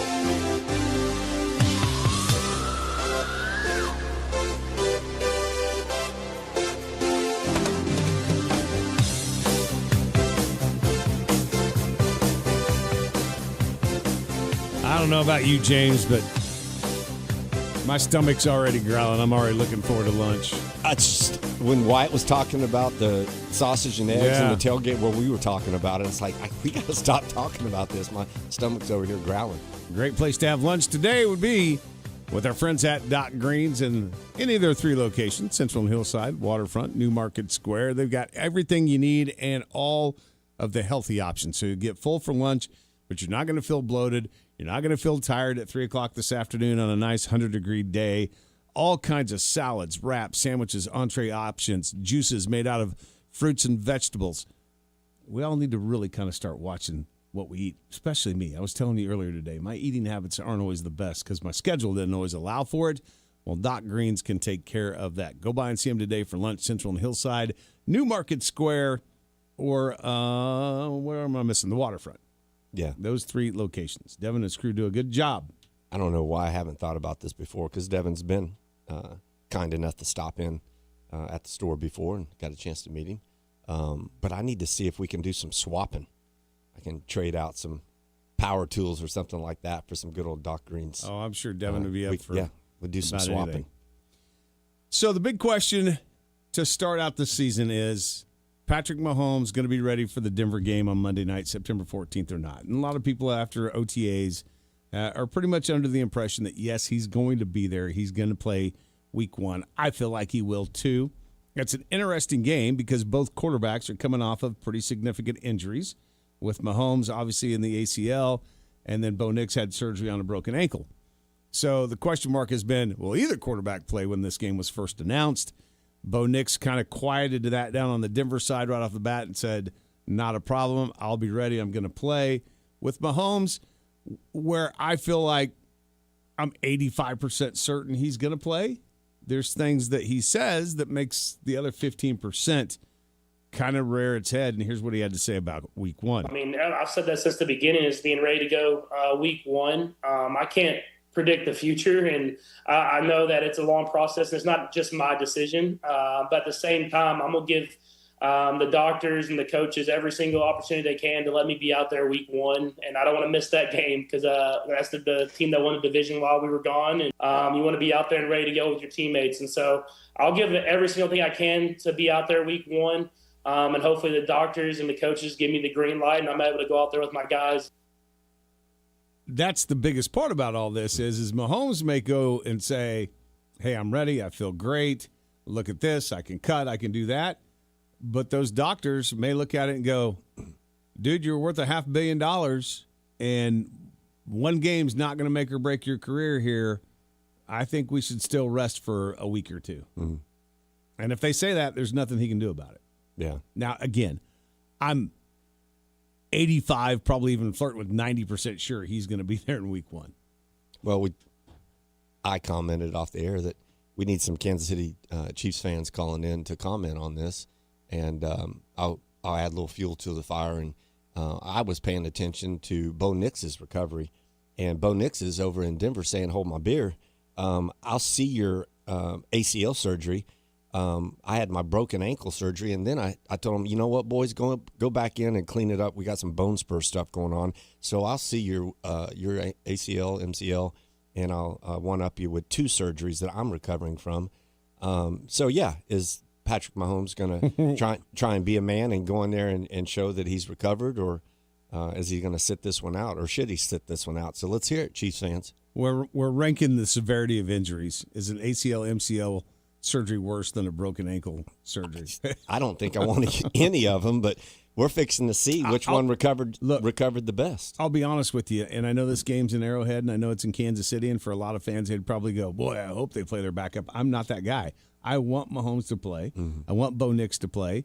I want to see at the end of the night who had the best game, and the best team wins that night. Mm-hmm. What a great first game. Know? What a great first game to start the season. Oh, no doubt. Are you kidding me? No doubt.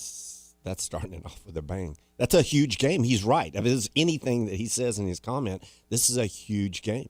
This is the team that we have to keep up with based on what was done last year and what potentially Denver's going to do this year. They really can't start out 0-1. As a Denver fan, look, here's what I love. And you can look at some of these betting websites, and the odds of Denver making it to the Super Bowl is the same as the Cowboys. Like, they have the same odds.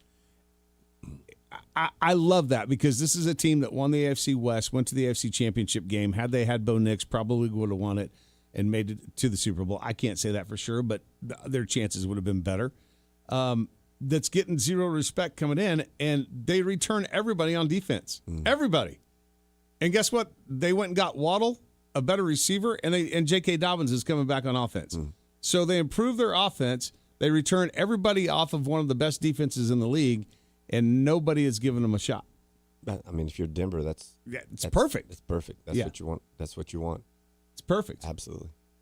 It's a great way to be. It's a great attitude. It's great locker room material. It's great motivation. Everything about it. I love it. So we need to, hear from the Chiefs fans that if they think that no, there's no reason to risk, even if it's against Denver, Patrick MaHomes rushing to play the first game because it's a long season and we have plenty of time to make sure that we get back to the playoffs. Well, I've put that question out there. a long time ago of, is it, let's say that he's 85%, 80%. Is an 80% Patrick MaHomes better for your team than a 100% Justin Fields? Mm-hmm. Who gives you the best shot? I just can't imagine that he's not going to be in that game. Carl says, ACL, MCL, can you imagine the bounties across the remaining 31 teams on Mahomes' knees? Probably more money than all my pension per successful cheap shot. I hope not. I hope not. I really do. Because I don't like that. I don't think that's right. To me, it's very similar to what we were talking about this morning with what's going on with Caitlin Clark. Look, whether you're a Chiefs fan or not, you got to look at it this way. Mahomes is one of the best players this league has. He brings a lot of eyeballs to the NFL. The fan base is out, even outside of Kansas City, for him alone is huge. I don't want people taking cheap shots at him. And the NFL, I think, as we've talked about in the past, if Patrick gets anywhere near the sideline, you touch him, there's a flag coming out. Yeah, right. I mean, he could still have 3 feet, on the playing field. And if you hit him close to the sideline, you're getting flagged. Oh, I think that there's definitely some things that he does that he works that to his advantage, because you'll see him get near the sideline and then take that extra yard or two step. Because you can't hit him. You can't hit him. So, he plays that to his advantage. There's no doubt about it. Right. I don't know that he's going to be doing that recovering from a major knee surgery. I think at this point, Andy Reid's probably telling him, look, just step out of bounds. Right. And, because somebody is going to hit you, and they'll take the flag for it. Yeah, and especially if they think that you might be a little compromised because you've, already had an injury down there before. Because, look at Rodgers. I think there's been a couple injuries that it was the same thing with him over his career. And as you get older, the body doesn't, take those hits. And you can't take off and do the things that you used to do. That is the one thing that I wonder how much they will limit. And a lot of Mahomes is running. Well, most of it is from him scrambling, right? I personally don't think their offensive line got that much better. So I think he's still going to have to do a lot of scrambling. But you wonder how many of those, instead of trying to scramble for those extra yards, he's just going to slide or go down or do whatever. These Kansas City fans probably want to see more of that. Yeah, for sure. Hour 3 straight ahead. Call the show, 522-1410.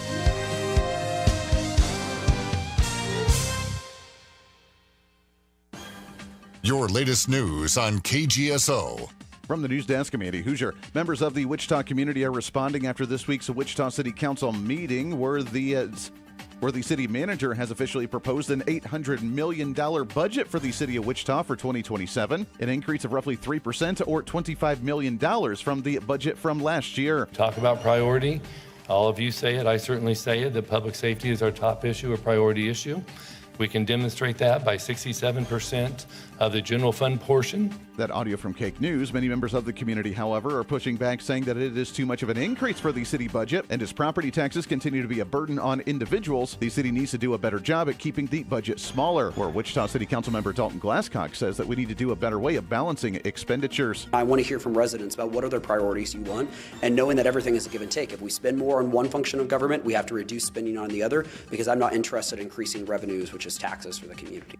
From the news desk, I'm Andy Hoosier. News on KGSO is brought to you by Phil's Coins, buying, selling, and trading coins, bullion, and jewelry. It's 9344 West Central and online at philscoins.com. The Chiefs open up fall camp on July 27th. Of course, first game is on Monday night, September 14th against the Denver Broncos. Everybody wants to know, will Patrick MaHomes be ready? Here's what he had to say about playing in week 1. It's not just my decision, but at the same time, I'm going to give the doctors and the coaches every single opportunity they can to let me be out there week 1. It's one more day off for the Kansas City Royals before they get back to work. They're currently in last place in the American League Central. The Royals will start a 3-game series tomorrow at the K against the Padres. That's sports. I'm Doug Downs. Sports Report brought to you by Burwell Construction. Decks, pergolas, patio covers, roofing, siding, windows, guttering, and more. 316-794-3430. Or online at burwellconstruction.com. Fox Sports. Fox Kansas is Wichita's home for exciting live sports action. Tuesday, baseball's biggest stars meet in the 2026 MLB All-Star Game at 7. Then on Saturday, the FIFA World Cup Bronze Final takes center stage at 3 p.m. before baseball's biggest rivalry as the Dodgers battle the Yankees at 7. And on Sunday, catch summertime hoops as the basketball tournament alumni semifinal tips off at 1. Fox Sports. Fox Kansas. Channel 24, Cox Cable Channel 4.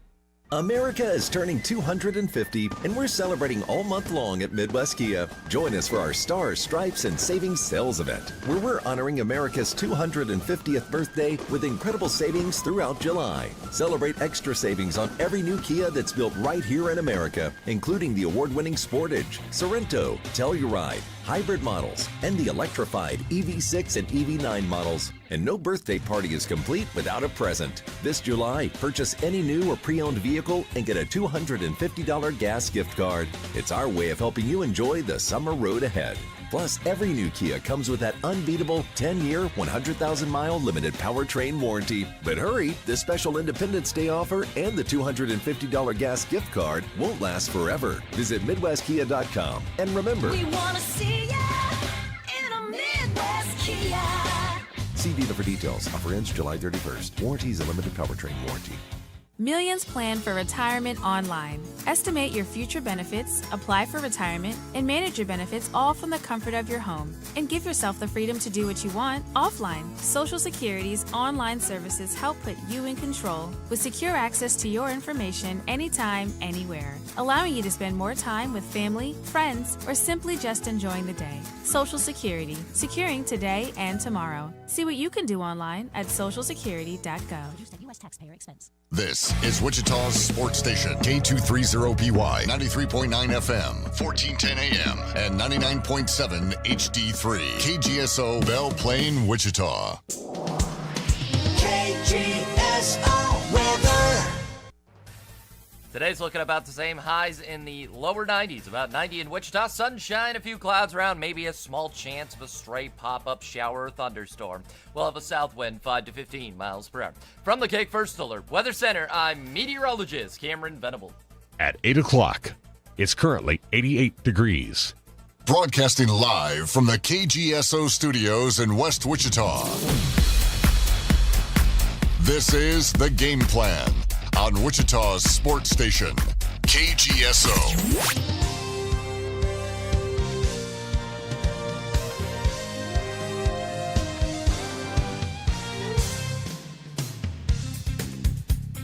Welcome into hour number 3 of The Game Plan on the sports leader KGSO, 1410 AM, 93.9 FM. You can also listen on our website, kgso.com, through our app. You find in the App Store, SC Wichita. And you can watch, listen, leave comments for the show on our live streams. Facebook, YouTube, X, Twitch TV. Just checked a couple of those platforms, and a lot of people viewing the show right now. Thank you very much. We want to hear from you at 522-1410, Maximum Outdoor Equipment Hotlines. Let's get the hour started by going to the phones. Good morning. Welcome to the show. Hello. Go ahead. All right. Call back. Not sure why we couldn't hear each other there, but call back. We'll see if we can get you on. This portion of the show brought to you by our friends at Truck Stuff, 427 North Washington. That time of year for you to get things done to your truck, your SUV, like hitches. If you need a hitch, they've got everything you need. Every size, every drop depth, everything in hitches. They can take good care of you, even if you're towing a big trailer or fifth wheel and you need one of those types of hitches. Truck Stuff can take care of it, and they've got a great shop that can get all that installed for you as well. Floor mats, lighting, tow straps. Man, you name it, you'll find it at Truck Stuff. They've been in business for nearly 40 years down there at 427 North Washington. You know you're at the right place when you pull in. You see the big Jeep on the side of the building that faces towards the south. Stop in, let the experts at Truck Stuff get you fixed up the right way instead of ordering online only for it to be wrong, and then it costs you both time and money to send it back. Stop by and see Truck Stuff, 427 North Washington. Let's try this again on the phones. Good morning. It's The Game Plan. Hey, good morning, gentlemen. Sean, Good how morning. you doing, buddy? Hey, man, doing great. Good. Hey, so not at all a Chiefs fan, as you know, so not calling for that reason, but did have a couple thoughts. I do think, in my opinion, it would be a terrible decision to play Mahomes week one. I don't think you gain anything by it. I think playing field, you let him get in. We see what he's got. We see what kind of flow he's got. He can at least build a monochrome of I don't know, like relationships with the players. He can kind of feel the flow of a real game because you don't know if they're going to need him in week 11, week 17, something like that. And I think just letting him get in. I think secondly, if you lose with Fields versus Mahomes, everybody in Kansas City is not going to consider it a loss. They're going to consider it we weren't stacked and ready to go. So yeah, but here's the deal on that. Everybody in Kansas City can believe that all they want, and I've heard that 1,000 times from Kansas City fans because Denver has beaten Kansas City, I think, the last 3 times they've played. And, one, was because we had already made the playoffs and none of our guys played. The other one, Mahomes was hurt. I get that. I understand that. As a fan, I understand looking at it that way. The problem is you can look at it that way. The problem is I don't know in this division especially if you can really afford to take that week 1 division loss. Now, obviously somebody's going to lose the game, but you want to be at your full strength to be able to say, hey, if we lost, at least we got beat by the better team that night. 100%. But if either one of these two teams go 10-7, which I think probably is your last seed in, I think they've had a bad season anyway. More than likely, I don't know. I'm not a Chiefs person, so I could kind of see them going 10-7, but I don't think you focus on the one game, and I think it'll be important for the management, the ownership, not the coaches because they're a different breed, but the others, I think, to have that kind of built-in excuse. Because honestly, if you have Mahomes and Denver comes in and just slobber knocks you, that's going to, I think, you're going to start getting that negativity week 1 because we all know Chiefs fans. They can switch the loyalty pretty quick. So I don't know. I think that's my theory on it is just, and I don't think it hurts to let Fields have some time. I really don't. And when it comes right down to it, and I can't decide whether to give it to the Broncos or the Texans, but one of them has got probably the best defense in the NFL. And that means extra hits. That means maybe a little harder hits. And I don't know. I don't risk that, I don't think, in week 1 in, the old motto is a long season. And so outside of a win, I think there is nothing else to gain by putting Mahomes in, and arguably just putting Mahomes in equal a win even. I don't know that it does. I think Denver might be a much better team than Kansas City, which I know is not going to make Chiefs fans happy, but I really do. I think they could be. And then the only other thing I was going to say about what you gentlemen said earlier is, you guys both know this, basketball, football, baseball, most of the sports, soccer, it's reflex. It is what you have taught yourself throughout doing something a million times. So I think even if the coaches say, hey, do this, when he's running around end, he's going to do what he has done for, since he was in bitty football, and he's going to go for the extra. You see so many players not do what they need to do to protect an injury because it's a habit. If you think too much when you're playing a sport, it's dangerous. Yeah. No, I would agree. It is. It's habit. It's reflex. His nature is going to be to not go down. But I think you have to also be smart about it, especially when you're worth $500 million. The last thing that any Chiefs fans, I'm sure, as Corey, one of our listeners out there, would very professionally and famously say, the Chiefs fans do not want to see Denver clobbernate. Clobbernated. They do not want him clobbernated the first game of the season. It's a long season, a lot of football. Yeah, if they lose to Denver, obviously you don't want to start out like that, but it's not the end of the season if they lose that first game. Yeah, that's where I am. That's where I think it's just be patient, long season. You're actually playing for week, 18, not week 1 through 17. So if you think you're a really good team, because you have to assume if you're so worried about it and you're going to be there, then think about 18. That's my opinion. But great show as always, guys. And again, we're getting closer. Every day goes by. We're getting closer to football. We are. All right, Sean. Thanks, man. Appreciate it. Yep. All right, 522-1410 if you want to weigh in this morning. And that's the other thing. We got to get through these dog days because people are like, well, it hasn't really gotten hot yet. Well, we need to get these 125 degree days here because that means football's right around. I mean, September the 5th when K-State, that was the other thing. I was going to, get a little personal with Wyatt. Say, so Wyatt, when it's 100 degrees that Saturday, are you wearing, the suit and tie to the press box, making the walk from the car to the stadium, or are you wearing some business attire shorts or something when it's 100 degrees outside? He's usually, Wyatt's not a suit and tie guy that I've ever seen. He's usually got some kind of a K-State purple on as a shirt, and then, he'll wear slacks or whatever. But, yeah, I doubt if he shows up in shorts. Yeah. Now, keep in mind, he is sitting in an air-conditioned booth to do these games. Right. So, well, I mentioned to you staying on, football-ish, that I saw that Fran Tarkington's grandson is going to be coming and pitching for North Carolina. And one of my buddies, Ryan, Oklahoma fan, asked, he's like, well, is he going to play football? Because surely if he's Fran Tarkington's grandson, he can throw the football. And I said, yeah, I don't think they're going to let him play football. probably not. Good morning. Welcome to the show. You can always know when it's almost time for football is Bermuda grass will start coming up in your fescue. Just pisses me off. Yeah. But I got a product to share with your audience. It's called Turflow SG. I've used it for years. You can spray it on fescue, and it'll knock Bermuda back.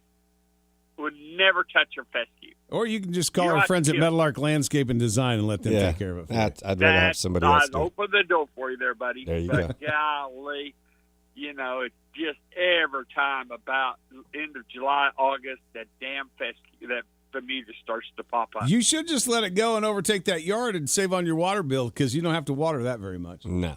Well, I got a well. Yeah, well, all right. I got a well. And when I was in Oklahoma, I did have a beautiful Bermuda yard. I love Bermuda yards. But they just, here it looks weird because they die out early. Everybody else is real green. Well, that's a good thing because by then you're done mowing anyway. Like you're over it. Mow. Yeah, and that's what surprises me, that you're talking about mowing and yard stuff. You being the professional fisherman, you shouldn't be spending any time during the summer mowing. You need to be out on the lake fishing. Oh, no, I put my poles out and put them in pole holders while I'm fishing. Yeah. Of course, the fishing's not going to be good around my place for a while. No. Lord have mercy. Not for a while. But at least the smell, we could have had one heck of a fish fry if I'd have been home to gather up a bunch of those fish. But I guess, I don't think I'd be eating any of them fish out of your pond anyway. Way too much fertilizer going into those I things. catch them and release them. Yeah. They're my babies. Yeah. Absolutely. Yeah. Okay, guys. All right. Great show. See ya. Thanks, See Rick. ya. Take care. 522-1410. Get a little anything on this show. So back to the lawn help, fishing tips, whatever. You never know what Rick's going to talk about. But back to the we talked about I mentioned to you Tarkington's grandson, which made me think, well, when's the last time that a football player got to go both ways? And I mentioned, we had a guy at Carolina, Julius Peppers, who I think a lot of people remember. Well, Kyler Murray. Kyler Murray played both. That was baseball. Yeah, he did play baseball and football. That's right. Yeah. He got drafted. That's right. I forgot. He was the most recent big. And people go, well, there's been people to do it. But I'm talking about doing it on a level to where you could have played professionally, which you're right. Kyler Murray could have done it professionally because he was that good. But, yeah, Julius got to play. I forgot. He was huge. He was 6'7", like 280. Yeah. And he played basketball, of course, 6'7". But he was – can you imagine getting hit by him? I would not have wanted to get hit by that dude. Won a Super Bowl, played 17 years in the league. But, yeah, he was one of the last, big-time players to go both ways. But, yeah, back to you're just not going to see that anymore. Kids are – honestly, I do think that there are, not a lot, but I think that there are a couple of guys. I'm pretty sure there was a kid that played basketball at Nebraska last year that also played on the football team. Now, I don't think he was a starter, but I think he got some minutes. He got some minutes, yeah. Yeah. Kyler Murray, that wasn't during the NIL, though. No. We're dealing with NIL now. No. No, I'm not saying he wasn't. I thought he should have went MLB, to be honest with you, coming out of college.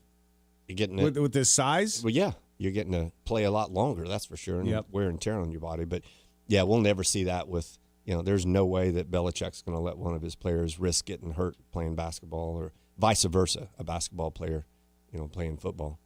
May be able to play baseball, though, football. I think translates pretty good. Yeah, I think, especially if there's, money getting divvied, whatever, both ways. I just found out when I went up to the tournament from one of the big-time boosters. She's one of the program's, board of directors or whatever, and I didn't know this, and I was happy to have the conversation. She's like, we're looking forward to next year. And I'm like, okay. And I was like, oh. She said, every single player on the baseball team next year will have a scholarship coming into this season because I'm guessing of the rules that everybody has to have a scholarship or they have to be equal. Only like half of the baseball team actually was on scholarship last year. And next year, starting with whatever they're doing with the new program, the money that's coming in, all the players will actually be on scholarship. I had no idea that close to half the team was not playing on a scholarship. That's crazy to think. The problem you're going to have is it's not necessarily. Here's the problem. I don't know how much the scholarship really means. It's whether or not you're paying them. Yeah, there's a few kids still going to the school for the education, a few of them. Devin says, I bet Kyler Murray, if Kyler Murray doesn't have a good season this year, he'll think about going back to baseball. I don't think he will for this reason. One, I think he's already made a lot of money. And number two, I think if football doesn't work, he'll just be done and retire. Yeah. No, hopefully he's taking care of his paychecks, but I would think he's good on the money side of it. And then Devin said, wait, they kept Bill Belichick at North Carolina? Yeah, that was an experiment that's it's not seeming to work out. And I pulled up a couple of articles about people commenting on where they think the Belichick experiment is right now, and they still think it's a mess, but we'll find out. I mean, look, there's a lot of programs out there, mine being one of them, that I think your coaches are on. I think Matt Rule's on the hot seat. I think Bill Belichick's probably on the hot seat. And we can talk about some of this as we get closer with coaches that are on the hot seat. Mike Norvell for Florida State, he's been reported he's on the hot seat. He actually made a comment about it, and when somebody asked him, he goes, "I don't care. I don't ever fear losing my job. I fear failing, but I don't fear losing my job. If I lose my job, I lose my job." And that's where these guys are now. Like, they want to coach, but they're making so much money that if they get fired, so be it. I mean, look at Brian Kelly. Leaves Notre Dame, goes to LSU. It doesn't work. He gets fired. His name's never appearing on lists anymore. Well, the name Bobby Petrino.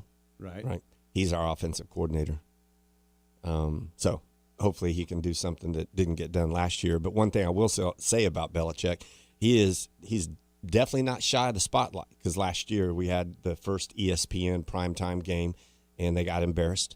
They're not slowing down off of that. We're playing this year in Ireland against TCU, who clearly is a pretty decent football team. That actually kicks things off. That's the 11 a.m. game. So he's not shying away from the spotlight. So they just need to show up a little better than they did last year. That's for sure.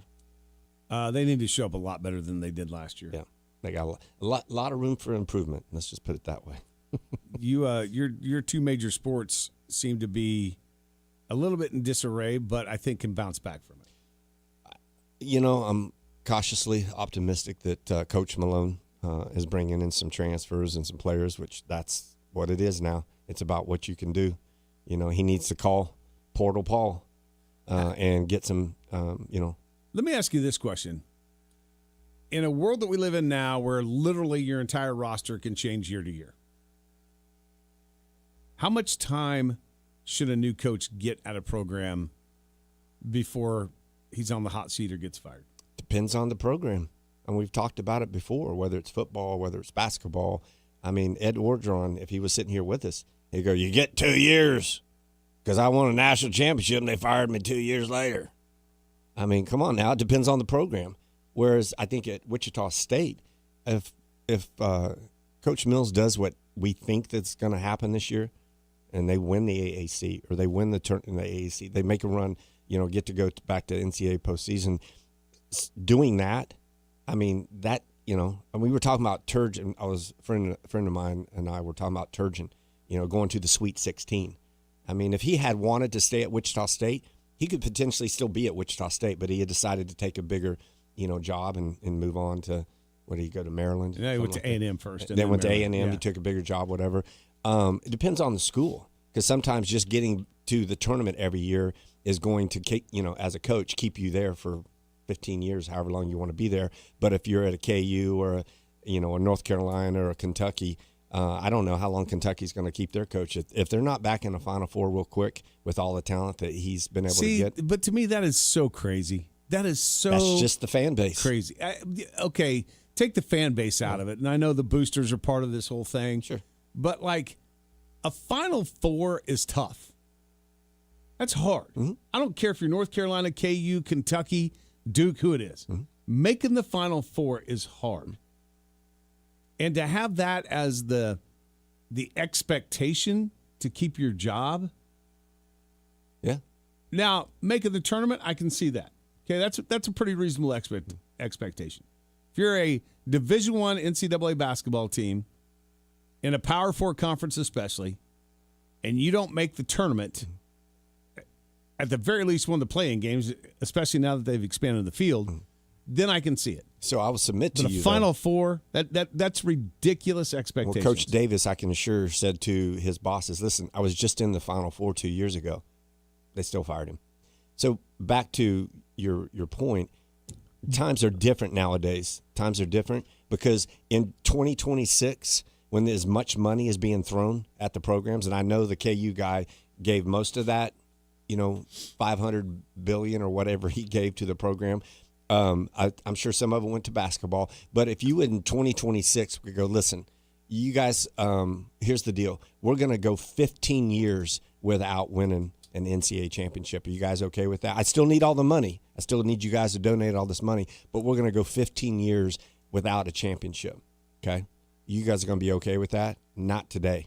Roy Williams went 15 years at KU and never won a championship, and they were okay with it for 15 years. That's not happening at North Carolina. That's not happening at KU, Kentucky, all the blue bloods that expect to be in the Final Four every year.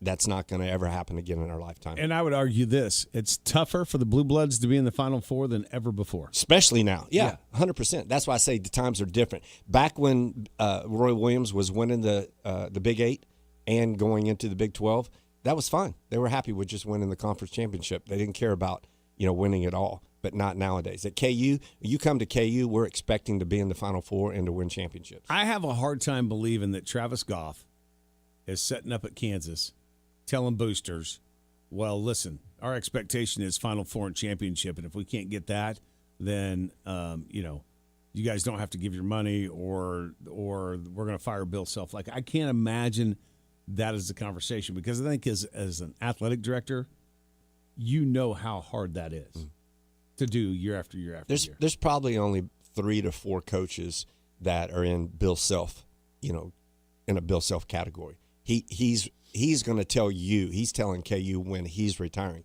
They're not firing Bill Self at this point. Izzo at Michigan State, same thing. They're not firing Izzo. Izzo has a check that he gets to write whenever he's done. Bill Self, as much as I hate to say it, Coach K obviously was that way. Roy Williams at North Carolina. There's just a few coaches that we can say the university does not dictate, how long they're continuing. Okay, on but as a their coach. expectations from the fan base is still the same. Well, and Bill has, been in those championship games, won those championship games, beat my North Carolina Tar Heels. So he's earned. That's what I was kind of saying. Depends on the school you're at. And what you've done at that school. Look, I think if KU basketball consistently keeps making the tournament as a 7, 8, 9 seed, I think that conversation starts to happen of, hey, Bill. But it's going to be on his terms. Sure. It will be on his terms, but I think the conversation will be happening of, do you think it's about time? Yeah. UConn's coach, he stepped away, not necessarily because he wasn't winning, because clearly he won. He beat my team. But he stepped away because the game had changed, and he was not obviously wanting to coach in that environment. And in 2026, different world we live in, and not always for the better, unfortunately, especially when it comes to our beloved sports. Yeah, not always for the better. Yeah. I think these coaches need at least, especially if you're showing improvement year after year. And I look at a guy like Lance Leipold, okay? He's brought energy, more money to get new stadium, new weight room, all that. Have the results on the field been that much better than they were before? Some years, yeah, but it hasn't been a consistent build, right? But I don't think he's anywhere near being on the hot seat. I think this year is a pivotal year for him, for sure. Back after this. This segment of the game plan is brought to you by Moneytown Pawn on Oliver, just south of Pawnee. Tools, electronics, firearms, jewelry, and more. Find what you need at Moneytown Pawn. The game plan. KGSO. Want to hear more of KGSO? Don't forget to download our app today. Fill out weekly surveys. Register to win great prizes. Listen live. Message our shows and so much more. Plus, get reminders of special programming and games you don't want to miss. Just find SC Wichita in your app store and make KGSO your new favorite app. It's Wichita's Sports Talk, right on your phone. Download the SC Wichita app today with Wichita's Sports Station, KGSO.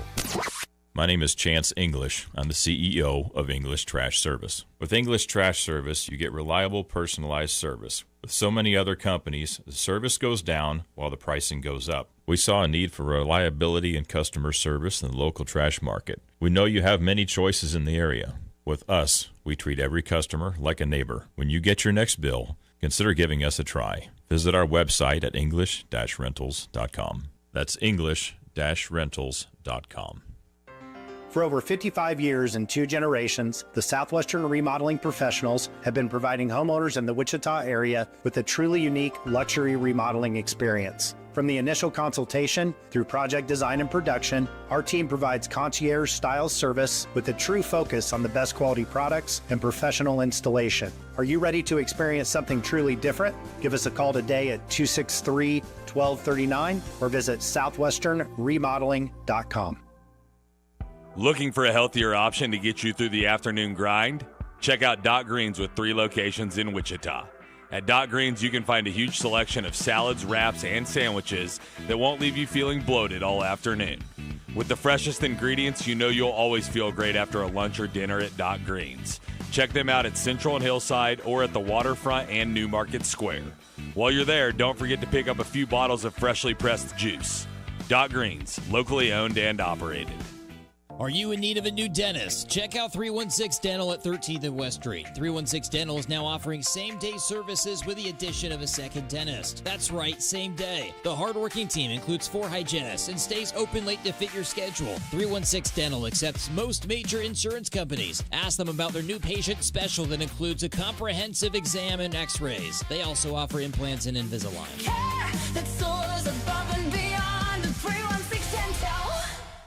Test drive a Grasshopper mower at Maximum Outdoor Equipment and Service. Grasshopper mowers offer decks with powerful and reliable operation, unmatched comfort, and a legendary cut that leaves your lawn smooth and manicured every time. Grasshopper mowers, committed to the cut. Visit Maximum Outdoor Equipment, south of 21st and Andover Road, or south of Kellogg on West Street, or MaximumOutdoor.com. We know mowers. Maximum Outdoor Equipment.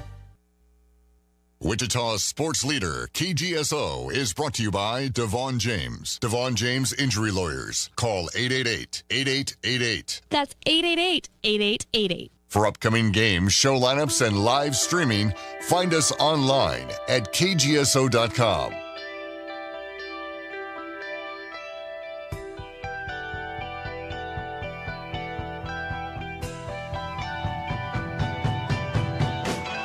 Five 522-1410 Maximum Outdoor Equipment Hotlines. Call the show. Be a part of it here this morning. I love all the phone calls we've had this morning. We've had quite a few throughout the last 2.5 hours. Got a couple of segments left if you want to weigh in. One of my favorites starting today. Taco Tico, it's all about the taste. James, the 2 for $5 special starts today. I heard about that yesterday afternoon. 2 for $5. Taco burger, beef Sancho, combo burrito. Pick any two of the same, doesn't matter, $5. That's it. Now, where can you go get the world famous taco burger? And for me, it'd be a combo burrito. I'm not a big Sancho guy. And only spend $5 for lunch. You can't. That's crazy. Can't. 13th and Tyler, 35th and Rock Road in Wichita, Arc City, Augusta, El Dorado, Newton, Derby. You can always order online at tacotico.us, where it's all about the taste. I suppose you probably could find some food for less than that, but it's not going to be all about the taste for sure. Not for that kind of money. You get some food that is tasty and part of the budget. So I was being sarcastic. Not being sarcastic, I was being honest, but I couldn't remember exactly how much the money that Mr. Booth, which is now $330 million. $330 million. Yeah. That's a lot of money to not be a good football team. That's a lot of pressure. I think they're going to be a good football team this year. I think that they are. They have to be, don't they? I think they are possibly a 7-win team this year. He's done very well in the portal. Their running back room is going to be one of the best in the Big 12. I was just getting ready to say. Yeah. I loved the reaction, kind of smirk, if you will, when Avery and the guy sitting next to him at the Big 12 press conference were asked about. The guy says, I know you and Dylan were really, really close, and with him transferring to your, biggest rival, KU, do you have any comments on that? And Avery just looked over at his, teammate, and they both smiled, and he just said, I wish him the best. I don't think Dylan Edwards is going to be their guy, though. Why would you transfer if you're going to sit the bench? Would you rather sit the bench? I don't think he's going to sit the bench. I think it's going to be a 1-2 punch of brute strength versus quickness, because they got that kid that transferred from Syracuse, Willis. This kid's 6'1", 235 pounds, and he is just a rock. And so I think you're going to see him be that kind of workhorse, power back, run between the tackles, pick up big yards, and then you're going to bring Dylan Edwards in that's going to give you the quickness off the edge or catching a ball out of the backfield. You're going to bring him in to fumble the first touch of the season like he did last year. Well, let's hope not for KU's sake. Good morning. Welcome to the show. Okay. That must have been a KU fan. It might have been. And he did not like that. Yeah. I mean, that's the last thing I remember Dylan doing, fumbling the kickoff over in Ireland. Well, he got hurt. Allegedly. They kept showing the replays of where his knee was supposed to have gotten hit. All he did was fall to the ground, and they tackled him. Well, it might have been a turf deal. Who knows? I don't know. I don't know. And I'm not, if there's KU fans out there, please call in and tell us why he's going to be an addition to the team. Good morning. Welcome to the show. Well, I could talk about Dylan Edwards. I'm a KU guy. Let me first call in and talk about how, they talk about Big 12 conference media days. That's the stupidest. That is a stupid concept. And what it shows is how behind the times, like, the sports media is. There was a thing called the Pac-12 conference 10 years ago. And if you won the conference title for the Pac-10 conference, Pac-12 conference in football, you got to go to the Rose Bowl, one of the most prestigious events, sporting events really in the world. And, the Pac-12 doesn't exist anymore. Well, it does. The Big 12, it came back. Huh? It does. It came does. back. But, ooh, I'm going to go to Big 12 media days. Who cares if you're going to a conference media days? 10 years from now, the Big 12 conference could be, Notre Dame, Texas, Texas A&M, USC, and UCLA. I mean, this is so this idea that, we're going to go cover this conference media days. The conference affiliation has nothing to do with sports except for one thing, and that's the television contract, and that's the only thing that matters. Well, I mean, I think you have to look at it this way from media days. I mean, media days aren't to cover what's going to happen 5-10 years from now. Media days are what's going to happen in this upcoming season.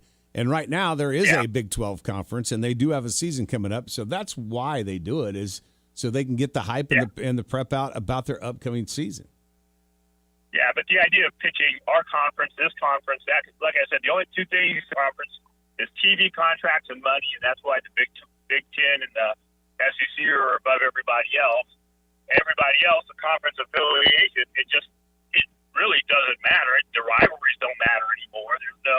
There's no more Missouri, oldest football rivalry. And then, again, the media is so far behind the times because here in the next 5 to 10 years, I don't really think you'll have a Big Ten and SEC. You're just going to have, again, 40, 50 top football teams going to break away from the NCAA and go off on their own. So, the whole idea. Well, that part, I don't know that I disagree with you on that part at all. I do think that we probably, if we keep going down the path we are, I think we're probably on the road to maybe developing this super conference that will break away from the NCAA.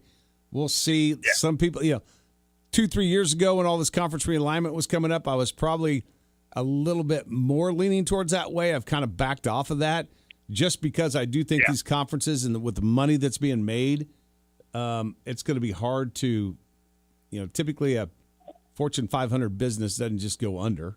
And that's kind of what we're talking about with the kind of money that's being made in these conferences. So, I don't know. But for now, this is what we have. And so we got to cover it and we got to make sure that people know about it. So sorry to interrupt. I'd like to hear, because we were just talking about it before you called in. You as a KU fan, what do you think Leipold's win total needs to be this year with all the money that's getting thrown at the program? What do you think?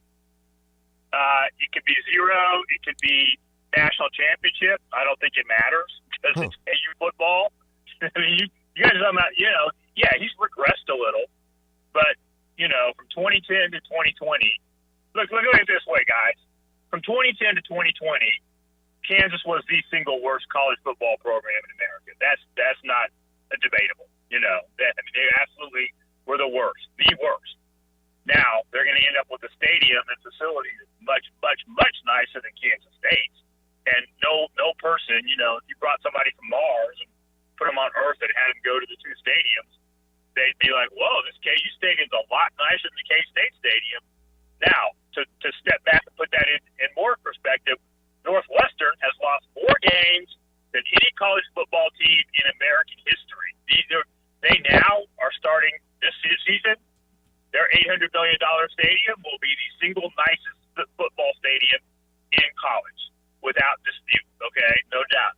The Pitt Panthers play in the Pittsburgh Steelers stadium, so that stadium may be nicer, but Northwestern has the single nicest college football stadium in America, and they're the worst program in college football history. So remind me again, what's the motive to win college football games? So Indiana was actually the worst football program, and they went from worst to first, and they're going to get a ton of more money even thrown at that. So Cignetti clearly is more than willing to take on the responsibility to keep Indiana, because he's not lacking, any confidence. So you don't think if Indiana can do it, a basketball school, you don't think KU can do it? The idea of there's a basketball school, that's not really a thing. KU KU definitely run sports department for football with Lou Perkins, and that's a scumbag, and they just happen to have a good run of good coaches in basketball. That's really the gist of it, guys. And look at Nebraska. They had Tom Osborne, 3 national championships, as a great coach. They haven't been able to replicate that since. They've thrown plenty of money at it. They're giving Matt Rule $8 million, and this is at a university that's got a huge budget deficit. And again, remember, guys, like I said, Northwestern University Stadium is going to be way, way nicer than Nebraska Stadium. And again, that's for the worst team. So this is college sports, guys. Northwestern has more money than about 98% of the universities in America. Okay, so KU wants to waste $300 million on a football stadium that's not going to bring great results. That's on them, but they don't have the money to waste, and I think they've made a mistake with the stadium instead of NIL. Northwestern doesn't have that concern. Northwestern could spend 3 times as much on a stadium, $800 million, and still have plenty of money left over for NIL. Their alumni base just doesn't really care about winning at football. They can't find enough smart football players who can, meet the academic qualifications at Northwestern. So that's why college sports is such a complete fraud. So that's my thought today. It doesn't matter. It doesn't matter whether you're a basketball school, a baseball school, or whatever it is that you want to call it. The bottom line is that football makes the most money. So you look at you look at a place like Kansas. If they could get to the point where they're consistently even going to a bowl game, getting 6 or 7 wins a season, they're going to put 30,000 people in that football stadium, and it will make more money than basketball, even if they win a national championship. And that's what these schools are looking at. Who is our biggest revenue generator? And it's football by far. Nebraska hasn't been good, but they put 98,000 people every Saturday into that stadium. They make a ton of money off of it. Yeah. Well, but Nebraska makes its money from the Big Ten Conference, guys. That's the television. Well, of course. I mean, every school makes that television revenue. But 98,000 showing up at Memorial Stadium on Saturdays that they play at home, that's a big payday. Mm-hmm. Yeah, it's true. I'll give you that. That's why they pay the cupcake teams to come in and take a loss. So, all right, thank you. All right, thanks, appreciate it. All right, 522-1410 if you want to weigh in. So, I mean, football's still king. It doesn't matter. It doesn't matter what school you are. Football is still king. And North Carolina, basketball school, now baseball. Basketball school. Everybody knows about North Carolina basketball. Stadium's packed every single time they play. If their football team was competitive and they filled the stadium, they would make more money than the basketball team. Well, here's the thing. You can spend money. And like you mentioned, I agree with him. Just because you spend the money doesn't mean that you're going to win. What's going to change that is if you spend the money and you go out and get somebody that when you look at him, he looks like the guy you're getting ready to go talk to. He looks like the guy that should be the service writer doing your oil change at some car dealership. Curt Cignetti doesn't really come across to you as a typical football coach per se. If you met him, you saw him, you looked at him. But guess what? He had the ability to go and get the center, the starting center, he said, I thought I had a better chance of going to Indiana and winning a national championship than I was at a historic college at Notre Dame. The dude can coach and he can recruit. So my question is, just because he's got Mark Cuban behind him throwing money at him, which helps. But again, my point is just because you got $330 million given to your football program to redo the stadium and use it however you want, and there's probably going to be more behind that. I'm sure the coaches out there aren't really liking the whole Cignetti thing, because what he's doing at Indiana isn't supposed to be able to be done, especially when there's a lot of money being thrown at other programs. It's going to put pressure on Leipold to get a winning program there. You're going to see this in every sport. Oklahoma wasn't supposed to win the national championship in baseball either. Like, this is what's going to happen. Well, they've won in it before. It's not like they don't have a history of being good. Good morning. Welcome to the show.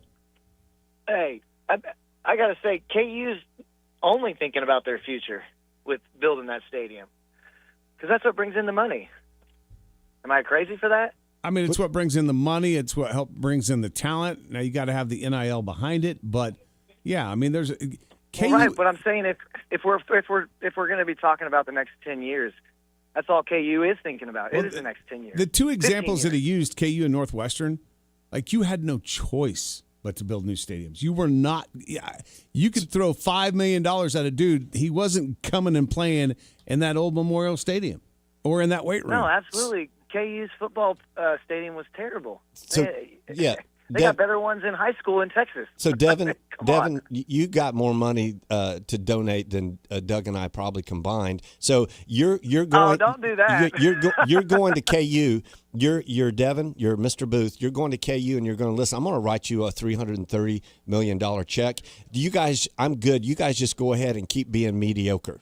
You're not saying that to them. You're going, Coach, I'm going to give you $330 million. Go out and be one of the best football teams in the Big 12, and let's compete for national championships. That's what you're saying. You're not saying, here's the money, just be mediocre. That is not what's happening in Lawrence, Kansas. Now, keep in mind, though, this $330 million, I mean, like, it was a endowment donation that's gone to the school, from what I've read anyway.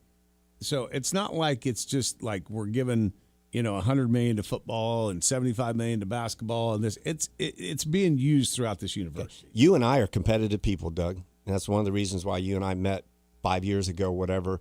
And I was like, sizing Doug up, Devin. I was like, where'd you play high school football at? He's like, I played at North with Barry Sanders. I'm like, well, I'm not even going to tell you my story because that doesn't even measure up. I can guarantee you Mr. Booth does not want his name on a stadium that the program that his stadium, the football team in there is embarrassing. He is not going to want his name on a stadium if the program inside that stadium is embarrassing. Been on there for a long time. Well, and if you want to compete in today's world, you have to have a facility, and NIL is going to have to come with it. And I agree, we don't have all the money in the world like Northwestern and Texas and Ohio State. But if we want to be competitive in the Big 12, this is what we need to do. And if we want NIL for the future, that's what's going to make the money, because there's 30,000 versus what is it? 15. I don't even know how many the Fog carry or you can seat, but you know what I'm saying? You sell literally triple the amount of tickets. And that's what's going to bring in the money. And you can't sit there and say that the coach doesn't matter, because we're saying the coach matters when we're talking about KU basketball, but it doesn't matter when we're talking about KU football. Yeah, Kurt Cinetti doesn't say, Google me, I win, for no reason. The dude does. And I think the guy probably would have turned. I think the guy probably would have turned that program around eventually. I mean, obviously, Cuban's money didn't hurt, but that guy loves the game of football. He like he said, I win. Google me. Wherever I go, I win. But here's the thing about him, and we got to go because we're running late. But here's the thing about him that I got to see still. Okay, fine. You came in, you called your shot, you got it done. I got to see more though. Mm-hmm. Like, I need to see more. I guarantee you. I think you're going to see a lot this year. Talk all the crap that you want. Say I win, all that stuff. 100%. All you did was at small schools when you weren't playing in the Big Ten Conference. You went and got it done this year. Now what? Let's see. Absolutely. Because guess what? If you don't win this year and you don't win in future years, people are going to look at you and go, well, I Googled you now, and it says you're a loser. Absolutely. So that's the problem with talking the talk. And the SEC and the ACC aren't on top with the Big Ten winning the past 3 years. So say all you want, SEC's on another land, but they haven't been winning the national championship. So you guys have a great and fantastic whatever day it is. Thursday, sir. Thursday. Drink some more water. Yes, Thanks, sir. Devin. Appreciate it. I guarantee you the SEC coaches right now are feeling the heat. Every single one of those coaches is feeling the heat from their boosters, from all the money. They're going to listen. We're tired of playing second fiddle now to the Big Ten. Look, Indiana may be sorry that they paid the dude $11 million and gave him a buyout that was ridiculous. Yeah. Well, they're fixing to see what he's capable of doing. Yep. Back after this.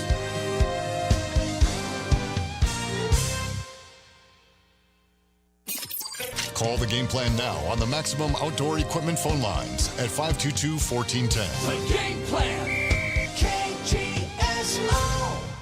This is Stu Gatz and Company live. The audience wants this. You're listening to Stu Gatz and Company live. Izzy, I am so confused. The United States appears to finally be good at soccer, and I have no idea what the Celtics were thinking by trading Jaylen Brown to a team they just lost to and making the Sixers a better team than the Boston Celtics. So confused. Stu Gatz and Company live. Weekdays at 2 p.m. on KGSO and on the SC Wichita app. When it comes to great barbecue in Wichita, one name stands above the rest: B&C Barbecue. For years, B&C Barbecue has been serving up mouth-watering smoked meats and hometown flavor that keeps customers coming back. But next time you're in, don't stop at the barbecue. Grab a menu and try their juicy pork chops, tender prime rib, delicious smash burgers, and so much more. Whether it's lunch, dinner, or catering for your next event, B&C Barbecue has something for everyone. Visit B&C Barbecue at 3rd and Washington and taste why Wichita keeps coming back for more. Are you looking for a better healthcare experience? Look no further. Kingman Healthcare Center is a full-service hospital and 24/7 emergency room with little to no wait times. Kingman Healthcare Center was recently named a Top 20 Critical Access Hospital by the Chartist Center for Rural Health. Top 20 in the entire nation. Come see for yourself what all the celebration is about. Exceptional care every time. To learn more, visit our website at kingmanhc.com. Temperatures may be climbing, but the prices are dropping at Rusty at Ford. Get $10,000 off MSRP on a 2026 F-150 XLT. Prices as low as $54,655. The F-150 STX is $9,000 off MSRP and starts as low as $42,335. Or you can save thousands and snag 4.9% for 84 months. Plus, these come with 2 years maintenance. Visit RustyAtFord.com. Simply the best place to buy. With approved credit, see dealer for details. Imagine a tropical paradise where the sun always shines and the fun never ends. Welcome to Blast Off Bay, the ultimate indoor water park. Catch a wave on our state-of-the-art surf machine, unwind with a cold drink at the poolside bar, or relax in our warm, inviting hot tub. Then get ready for thrills on 11 exciting water slides that'll take your breath away. Hungry? Enjoy pizza, burgers, wings, and more. Open 365 days a year with a perfect climate every day. Don't wait. Plan your escape today to Blast Off Bay. Professional excavators and homeowners, safety always comes first, and safe digging is no accident. So before you begin your next digging project, remember to call Kansas 811 to have your underground utility lines marked for free. Know what's below. Call 811 before you dig. So play it safe, put down the shovel, pick up the phone, and call 811 first. This message is brought to you by Kansas 811, reminding you that no matter if your digging project is big or small, don't make a judgment call. Always call 811 before you dig. When you're paying the right price for protection, you just know it. It's that warm, fuzzy, totally secure feeling, knowing that you're not only getting great coverage, but you're also not paying too much for it. And there's no one that knows that feeling like Derby Allstate agent Mark May, because he works every day to get people like you the coverage they need with the savings they deserve. Contact him for your free quote today. Allstate, you're in good hands. Savings vary based on the average annual savings reported by new auto customers surveyed in 2019 who switched to Allstate. Want more sports talk? Don't forget to join us on all of our socials at KGSO Radio.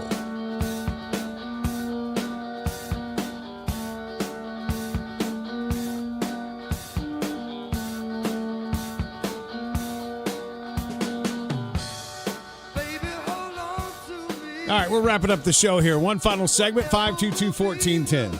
See what happens when you talk football. It sparks all kinds of phone calls.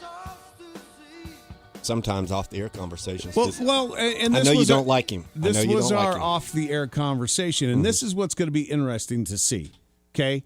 With Indiana winning a national championship and doing what they did, and deservingly so. They were a really good football team. I'm not going to take anything away from them. I think their schedule was really light during the season, which helped them go undefeated. But then they got in the playoffs, and they proved it against some big teams. I mean, they beat Oregon. They beat teams. They beat a very physical Miami team. Here's my question, and this is what I want to see.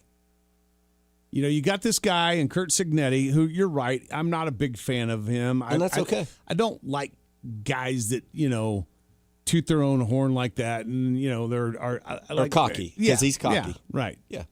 And maybe more football coaches need to be. Maybe my coach needs to be, and maybe that would change things. I just have a hard time believing, and this is probably old school thinking, but I have a hard time believing that the administration, the coaches, and the boosters at schools like Ohio State, Michigan, Penn State, Oregon, USC, I'll even say Nebraska because of their history, are going to sit back and go, oh, well, okay, I guess we just got to concede to Indiana. Like, they're not going to do that. They're going to step up and go, whoa. Wait. And he's made. We're not going to let that happen again. He's made them all look bad. And he knows it. He didn't. The only one he played was Oregon. He didn't play any of the rest of them. But by doing what he did. Good morning. Welcome to the show. What I enjoyed about the national championship is somebody new won it. That was probably one of the most exciting games I've seen in a long time. And what that quarterback did on that last run that he scored a touchdown on will go down in football history. I don't care what anybody says. He got hit, and then he got hit again, and his drive, you got to root for the guy. I know he's a Raider, but you know what? I wish him all the success in the world. His family, seeing his dad and mom up there and his little brother, that was just worth the price of admission. I couldn't agree more with you, Rick, because to me, one of the first plays of the game that set the tone was one of the Miami players hit Oh my gosh, I went blank on his first name. Hit Mendoza under the chin strap, busted his chin wide open. Any other time, that would have been a flag, but they didn't flag. Even the commentator said that was a penalty. But Mendoza just ran off the field, got a band, cleaned up a little bit, came back in the game. Any other quarterback probably would have been out for a series or two. It was magic in a bottle. He had the right attitude with the right players, with the right amount of money at the right time. It was magic in a bottle. You can't take away what his players did, though. Me being a K-State fan, I understand that it's going to take a lot of blocks coming together for them to have a chance at the national championship. But what I want from my team is to win the games they're supposed to win. That's all that I ask as a fan. Is last year they gave some games away. But just win the games you're supposed to win, and my check will continue to go to the university. And I want to, piggyback off what you started in the comment, Rick. I want to see Avery play the way Mendoza plays. There was a couple times Doug and I talked about it. It was like a third down, and they needed a yard or two, and they, give the ball. Obviously, Avery can get those yards, but a couple of times when he was going into the line of scrimmage, he just kind of like fell down, 6 or 7 inches short of the line, like he didn't want the contact.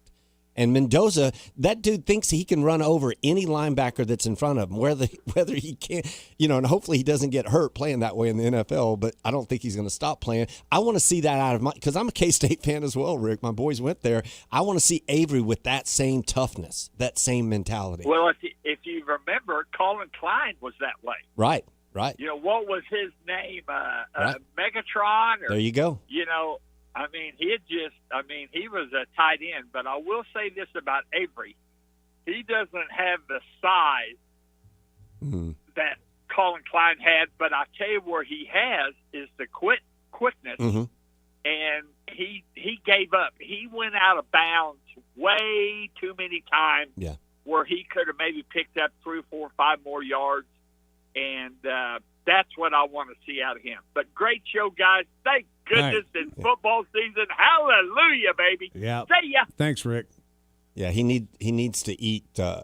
He needs to eat as much Taco Tico protein and as much protein as he can get. He needs to put some weight on. Timmy says, I can't believe that buying a national championship would mean so much to so many.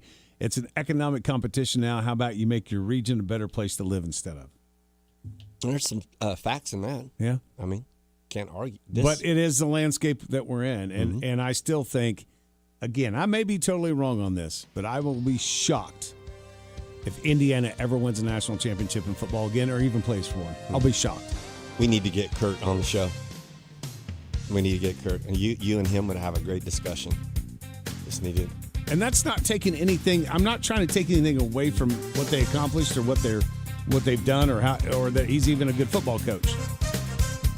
I'm saying that because there's a lot of big-time programs that have been big-time for a long time that aren't going to just sit back and let that continue to happen. You should have done what Kurt did when I first met you. When I asked you who you are, you should have said, Google me. I played with Barry. He made all the money, though I didn't. In the Zone next.